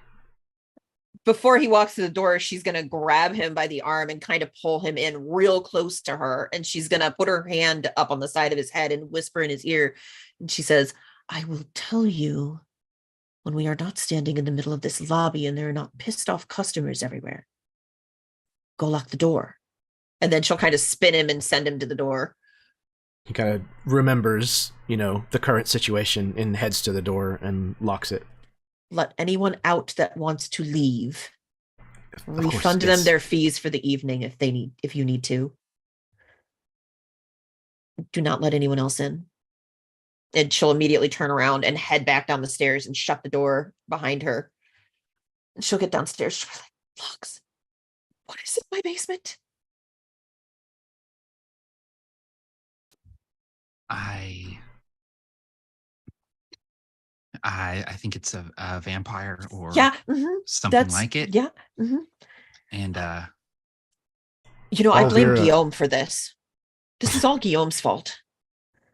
While Vera had been upstairs, kind of, dicking around with the Justicaros, and you're kind of down here in the quiet by yourself, you were hearing this kind of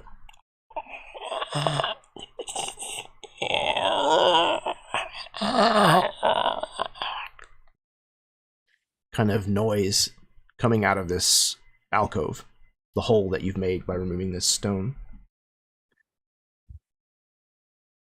I don't know what to do. I don't know if we should. I think we should probably get everyone else here. I have to go to the Justicaros headquarters in less than 2 hours, or they'll be back and raise my building to the ground. Okay, so we just have to deal with this problem in 2 hours.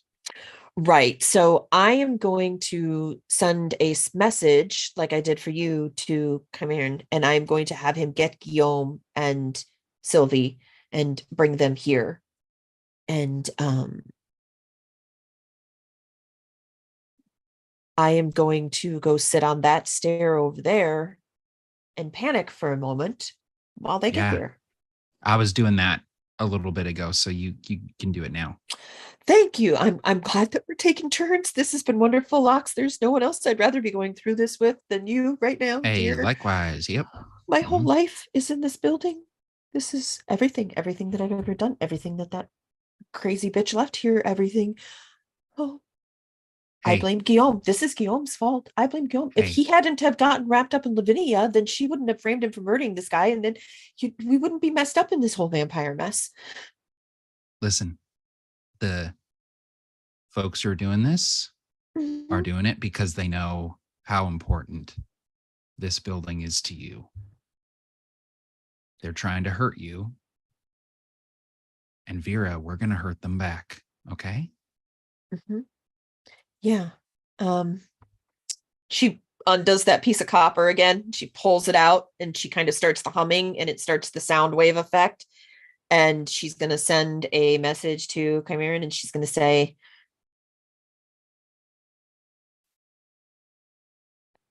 "You need to get to the Castillo now. Bring Guillaume and Sylvie as fast as you can. Vampire in my basement." And then she just kind of like like wrap the freaking wire back around her wrist, and she's gonna sit down on the stairs and have a soft panic attack for a little while she's dealing with this, and probably staring at the hole in the wall, which I'm sure has an arm coming out of it, kind of swirling around every once in a while. And It's as you're kind of sitting there, and Lox is kind of like leaning against the wall holding this crowbar, and there's like these sounds coming from the hole. He like slowly reaches down and picks up the brick and just kind of like slides it back into the hole. I think after he does that, Vera would probably get up from the stair and she would walk over to Lox and she would just basically just slide into his arms and kind of just hold on to him and just stand there with his arms wrapped around her if he chooses to.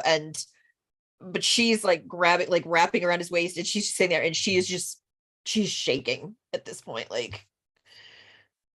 and she's just sitting there with her head pressed against his chest, just softly freaking out.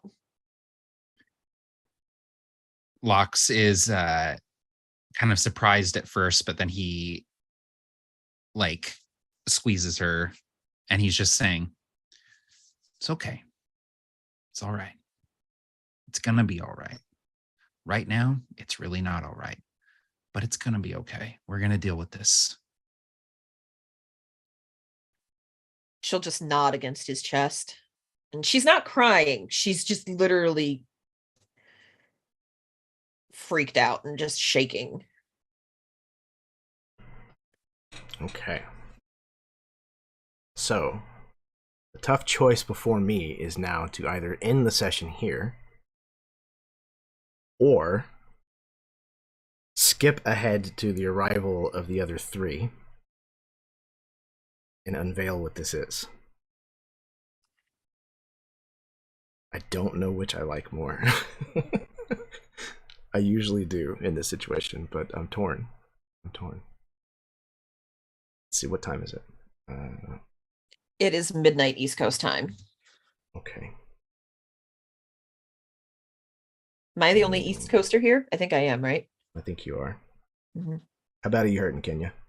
I'm fine because I'm so literally, if you guys want to keep going, I'm fine with it because I'm so amped up off of this right now at this moment that it's there's no way I'm going to go lay down and go to sleep in the next 10 minutes. So fair enough. All right. So we're going to skip ahead. At some point, the cellar door opens again.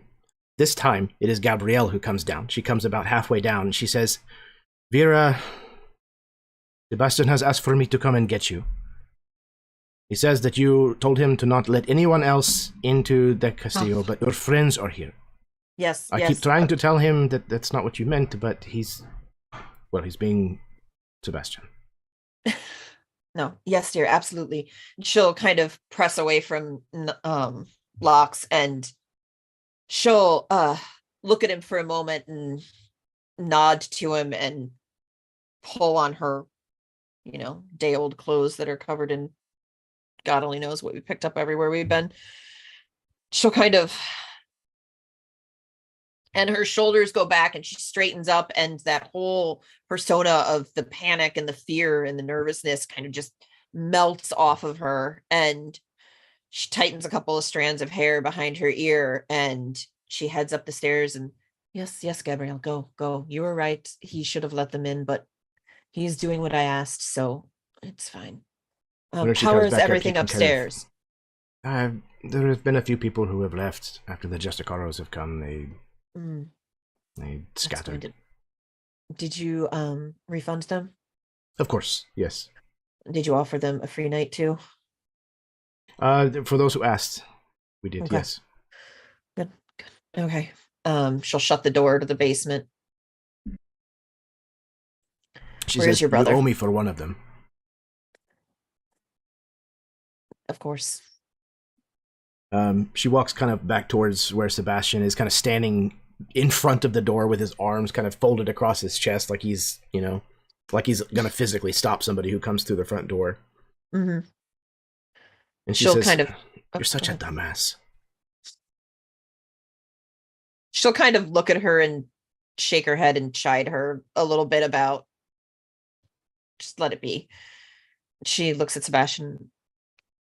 Sebastian, you did a fine job, thank you. I'm going to let my friends in. They're going to come into the basement with me. Keep the door locked. Do not let anyone else in, unless it's Ella. She's allowed to come in. Okay, he says, and he kind of like moves to unlock the door. Okay. She'll let everybody in. Come on.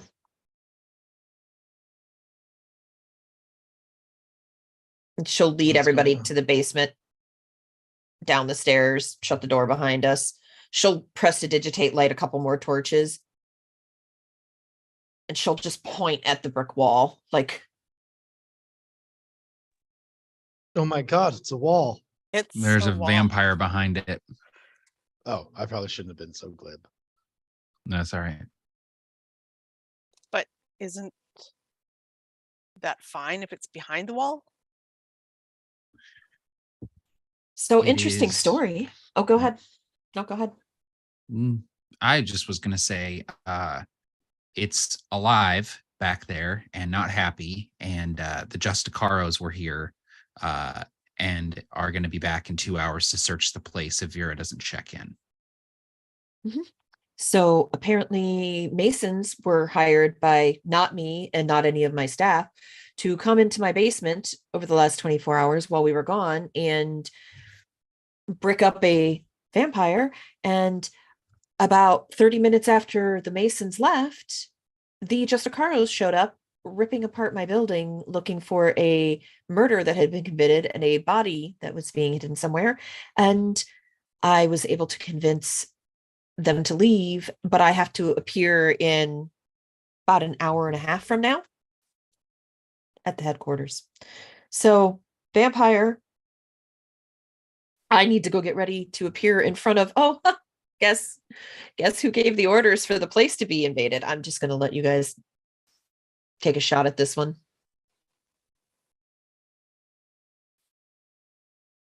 Yes, Ella? that's right. No. Roccatore.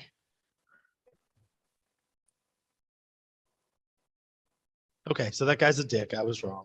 I wasn't 100% sure, but here's the thing that worries me. If they were here to find evidence of a murder, who is the vampire behind your wall? We have not gotten that far in this plan yet.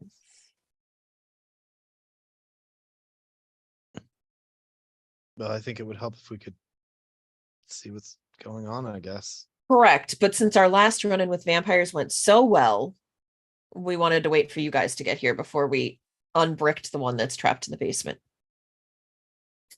I think it might be safe now for me to do the thing I was going to do.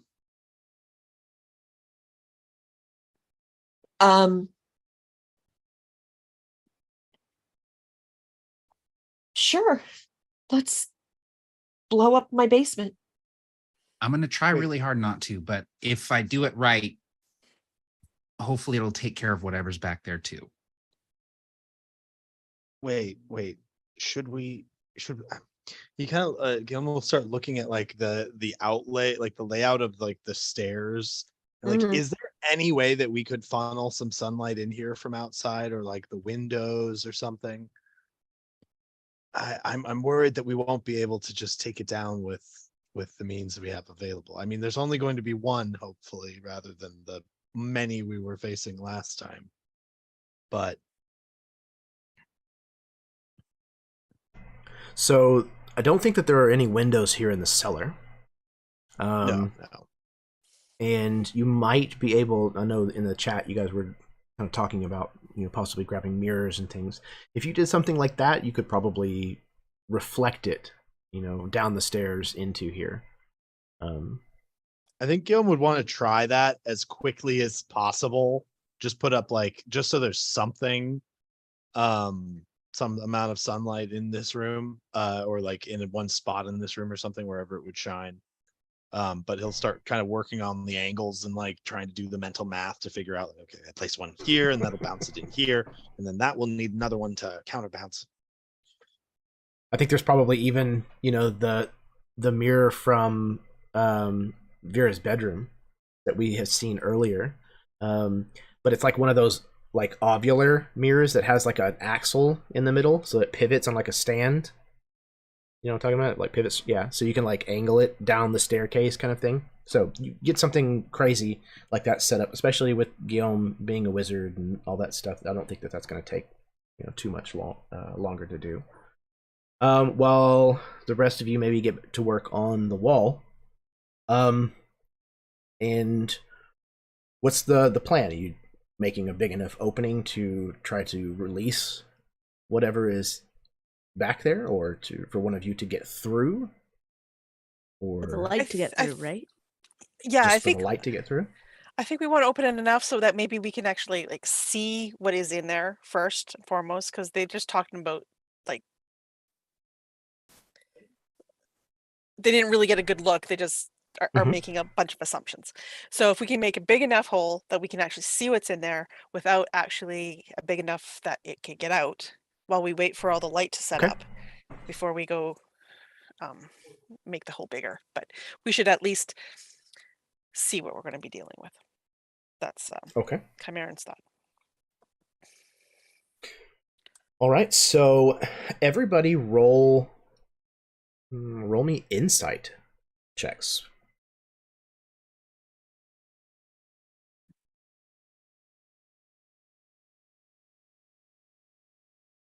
Ooh, okay. Crit with a 28 total. Holy hell. Okay. Sylvie and Vera both. As the wall's kind of being deconstructed a little bit at a time, and Guillaume is kind of positioning these mirrors and things, you see movement past the opening a couple of times, but you realize you never see any kind of like the face of the creature or the upper body of the creature. All you ever see is like a swipe of a hand, and every single time it seems like it comes from beneath the hole and from the same position. You don't think that this creature is moving other than just making these swiping actions. It seems rather weak. Vera, to your eye, this thing seems like lethargic or drugged, maybe.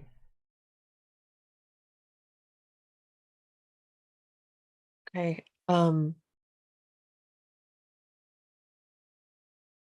I feel like it was that we can. I don't think it can fight us. Watch, look how it's. And she waits for a hand swipe. It'll come from the same angle next time. And we're not hearing any pacing. If a monster was trapped and trying to get out to something it considers food, it would, like an animal in the zoo.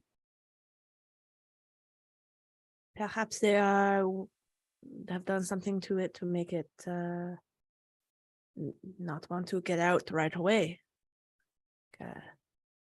Wait.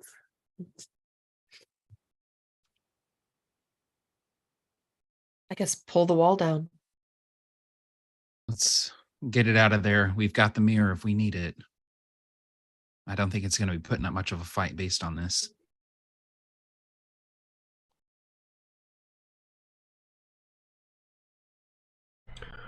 Okay. So you remove a few more bricks, make a hole big enough that you can, manipulate, through it. And when you do, and you're able to finally spot the creature that's in here, all of you, you're struck with this kind of, I guess maybe not all of you, a few of you at least, would be struck with a sense of familiarity at first, but it's hard to place initially, because the figure is vampiric. You can see fangs and you can see long taloned nails, but the creature the lips are withdrawn, the eyes are sunken in, its cheeks are sallow, it is skeletal almost. It has skin, but it is stretched very, very thin, and it is painfully pale. You can see thin blue veins everywhere where there is skin. And the thing that seems familiar that you recognize about this individual is the clothing. And you realize that this is the courier that brought you the invitation to the Condessa's dinner party. He still wears the ruffles, though they are badly stained with blood. His hat is, long gone. His clothing is disheveled and crumpled, but he is basically just kind of lying there, lazily kind of swiping at all of you and just kind of making this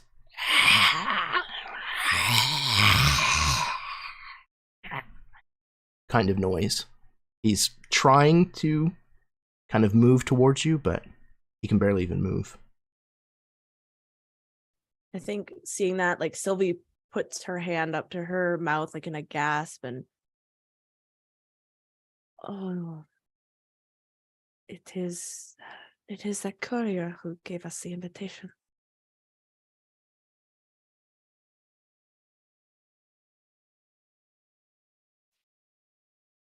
Should not let it suffer. No. No, but if we kill it, then there really is a corpse hidden in the Castillo. Like this, we at least have evidence that there's something more going on. Although, again, I don't think it'll matter with the Justicaros. They're pretty well stacked against us. They're Does also. Oh, go ahead. It also does not look too good if this thing is in Vera's basement. I mean, we have a number of witnesses that she didn't hire the Masons, but again, with corrupt Justicaros, who knows how much of any of it will matter. And in It's all not going to matter honesty, because the same people who would throw us in jail are the same people who are sending this message. and even if it wasn't them, if something like this happened and your witnesses were all of the staff members who make their living at the location, I have a trunk upstairs. We can fit him in it and get him out that way.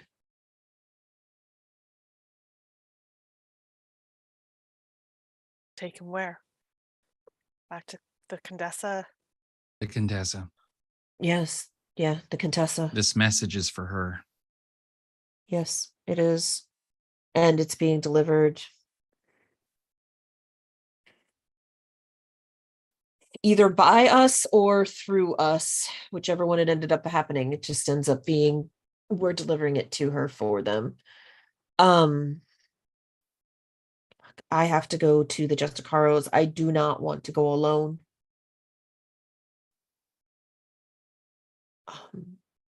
I will go. Who with do you want with you? Sylvie is the most respectable of us. No offense to any one of the rest of us. I completely agree. If anybody can convince the Justicaros that everything's on the up and up, it's Sylvie. So perhaps, yes. Locks. We'll take care of this. If you can help me bring the chest down, I'll show you the Yeah. trunk. And then I'm going to go get changed real quick. And then we can head off and do that, and perhaps you can go to her and we can meet you when we're done at the Contessa's. Yep. Guillaume, with all your like things that you can do, can you make it not appear like Vera and Lux are carrying a trunk downstairs and that we're taking the trunk? Like, can you do something about that? I could do some sort of illusion. I could try to make the the trunk look like something else while you're moving with it. But really, I think Vera shouldn't be involved. We should probably do this once she's left. But I will say I'm even more anxious to check on my father now that I know that they are specifically targeting our homes. I need to check on Ella too. Yes. Sylvie, perhaps we can do that. Not on the way, but after, before we meet at the Contessa's. I actually might. Okay. Yeah. I need to check on her. Then you two should go. Guillaume, you should check on your dad. Chimaran and I can take care of this. Come with me. I'll show you the trunk. And she'll take Locks into her room, and I don't think you've ever been in Vera's room before, but not many people have. She'll take you into her room, and there's a large closet area, and in the back of the closet, she'll kind of pull you in, and her closet's just filled with just dresses and fabric, and her room is very it's very lush and very, everything is just super high quality fabrics. The walls are fabrics, everything is just very beautiful in here. And she brings you into the closet, and she goes to the very back of it, and she takes both of her hands, and there's this whole area that's filled with like these thick cloaks, and she grabs them and she kind of slides them over, and on the ground against the back of the wall of this closet is this old looking like traveling trunk, and it's quite large. It's not huge, but it's a decent size. Obviously will fit a person inside of it, and it has leather straps on it, and it's this kind of like faded greenish color, and there are like scuff marks all over it, and the like the you can tell it's obviously not treated poorly, but it's not really cared for. Like all the fixtures are kind of foggy, and they haven't been polished, and the leather could use like a really nice treatment on the straps and stuff. But she'll grab it, and she'll kind of pull it out a little bit for you, and she'll kind of, there's this like weird, like she shudders for a minute as she, like when she first touches it, and she pulls it out, and then she stands up and walks away, and she'll go into a different part of her room. And as you take it and you start walking out, like she's just over in the side of her room, and she's changing her clothes and dressing in something different, something more simple. Do you need this trunk back? Because if not, I'm getting rid of it. When you say that, she was kind of lacing up a front lace corset that she's putting on. And you say that, and she kind of stops. And she looks over at you, and she looks down at the trunk. And then her eyes go off to the side for a minute. She looks at the trunk again and get rid of it. I don't need it anymore. And she'll just go back to relacing her corset back up.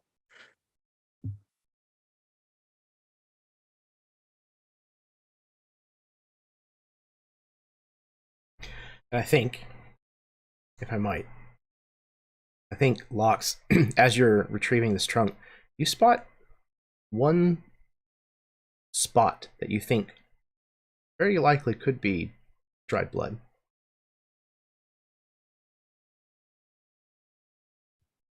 I make a mental note of it, but don't say anything else. Okay. I think that's where we're going to end our session tonight. Oh my god. I love playing this game. Y'all are Mhm. tremendous, just absolutely tremendous. I know I say that every time, but seriously, this is just the best. Okay. Yeah, I don't know what else to say. I'm going to pass things back over to my players. They can give any parting words that they would like to shout out, and then we're going to call it an evening. So we'll start in reverse with Karen. Oh, I've missed this game so much. This was really fun. Wow, what a roller coaster ride tonight. I cannot wait for a month to pass so that we can play again.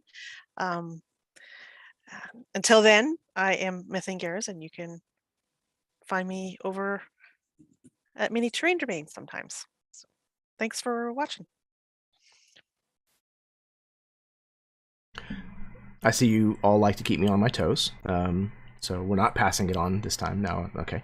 We're going to move right along to Austin then. This was a blast. As always, I have nowhere on the internet to plug. I am just so excited to be back in the groove with this game. Over a year and going strong, and I cannot wait to see what happens as we go forward. This was a great session. It was so fun to like get again, like I was saying in the chat, like I keep getting so caught up in like all the interpersonal relationship stuff and all the like weird sex drama and the like, you know, who's fucking who and like who's wearing what to what party, that I was like, there was a moment where I was like, yeah, what were we doing? Oh yeah, vampires. That's right. There's vampires. We got to deal with that. And it's also so nice to see someone else in the party getting framed for once. It's really refreshing. So I can't wait to see how you kick me next month. And I'll pass it to M so that we can keep fucking up your plans and just make it impossible to know what's coming. Yeah, I really enjoyed getting back into this and getting playing again. So it's so crazy how everything is like, it's so complex, but whenever things come up, you're like, oh yeah, that's what, you know, that's what happened, that's who that is. So it's really neat to have that kind of drama and intrigue come back, and then you're right back into it. So yeah, looking forward to playing more, seeing what happens. So yeah, awesome. And I will pass it to Matt. Hey everyone, I'm Matt. I was playing Locks, and yeah, this was like one of my favorite sessions. I felt like it was like we had that like ridiculous combat at the beginning, and then we had like the fun party with like all the like awesome thing, like the interpersonal stuff, and then like big on the intrigue in the last third here. So this campaign is just delivered on all of the promises that like Jeremy made like at the outset. Because a lot of times like you'll sign up for a game and it's like, oh, it's going to be like romance and like intrigue and like there's going to be politics and like mystery, and you're like, okay, but we're also probably going to fight monsters a lot, right? But this campaign is delivered on all of those different aspects, and I've just had such a blast with it. And I see the threads like coming together. All these like disparate pieces are all starting to kind of like lock into place, and it's fucking terrifying. I feel so overwhelmed at like we're way over our heads, and I can't wait to find out what happens next. So yeah, thank you, Jeremy, for as always for having us. I'll pass it over to Kenya. Oh boy.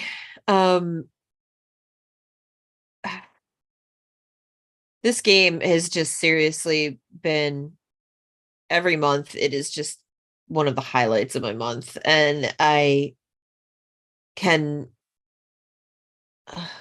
the anticipation is just outstanding, and the story that we are all building together around, you know, Jeremy's main storyline and stuff. And I don't know. I'm at a loss for words as to how amazing I love this game. It's so good. Kind of freaking out. Vampire in the basement. No biggie. We're good. Getting taken care of. there's just, yeah, it's just such a good game. And I just enjoy playing with you guys so much. You guys are all an absolute treat. And one thing I really appreciate about this group a lot, and this is really important to me when I play with people, is I love how everyone in this group allows everyone else in the group to shine more than anything else. I think it's one of my favorite parts is that when it's stuff that's focused around Sylvie, it's Sylvie's thing, and we just sit back. If it's stuff that's focused around Guillaume or Locks, or it's just, I love how into allowing everyone to have their moments and to have their time this entire group is, and how respectful everyone is of it. You know, we might do a little bit of in between giggling and laughing, but you know, for the most part, when it's someone's scene, it's someone's scene, and it's allowed to be had, and that's awesome. And that's an amazing thing. And yeah, so I can't wait till next month. I get to go talk to the cops. But I'm good. I'm fine. Everything's fine. This is fine. We're fine. I'm gonna pass it to Jeremy. We're fine. Remember when I said we were entering the second act? Like, you know, the second act when the good guys have their backs against the wall and everything seems like it's impossible. And yeah, welcome. No, The Empire is striking back. Exactly. Yeah. Again, I've said it over and over again, but it's definitely worth saying again. I deeply appreciate this game. Again, it's a setting that it has to kind of walk that razor's edge of inappropriateness and like treating that same subject matter with enough seriousness to know when it's okay to make the jokes and when it's okay to lean heavier into the emotional aspect and play it real. So I feel like that this group has a very good instinct about where to walk that razor. And it's made just some of the best sessions. Again, like, you know, we go from making cunnilingus jokes to immediately having a really tender, kind of sincere moment. And that's not something that again, many Hollywood movies are able to pull off well. So I feel particularly giddy about being able to do that in this kind of a setting where it's improv. That's incredible to me that people can do that. So thank you for bringing that kind of sincerity and enthusiasm to playing these characters for over a year now. Yeah, every time that we sit down, it's palpable how much all of you are invested in what's going on, and that makes me continuing to put the effort in to create what I create for the game. It makes it more than worthwhile, and it makes me very happy whenever I finally get to land, you know, big bombs or drop big mics, and everybody's reaction is sincere and genuine. That's very touching for me. So thank you. Yeah, I love what I do. I love this game. I love these people, and I'm very, very excited to see what they're going to do with what comes next, because Mardival is right around the corner and things are about to get off the handle. Yeah. So just remember, everyone. What? Why was that statement so terrifying when he said that? What? Nothing's gonna happen. Nothing. Anyways, remember, everybody, that being kind is a free action. It doesn't cost you anything to be nice to people, and the world needs a whole hell of a lot more of it. So, use your action economy wisely. Be kind to people. But until next time, may your dice roll high and your snacks always be within reach.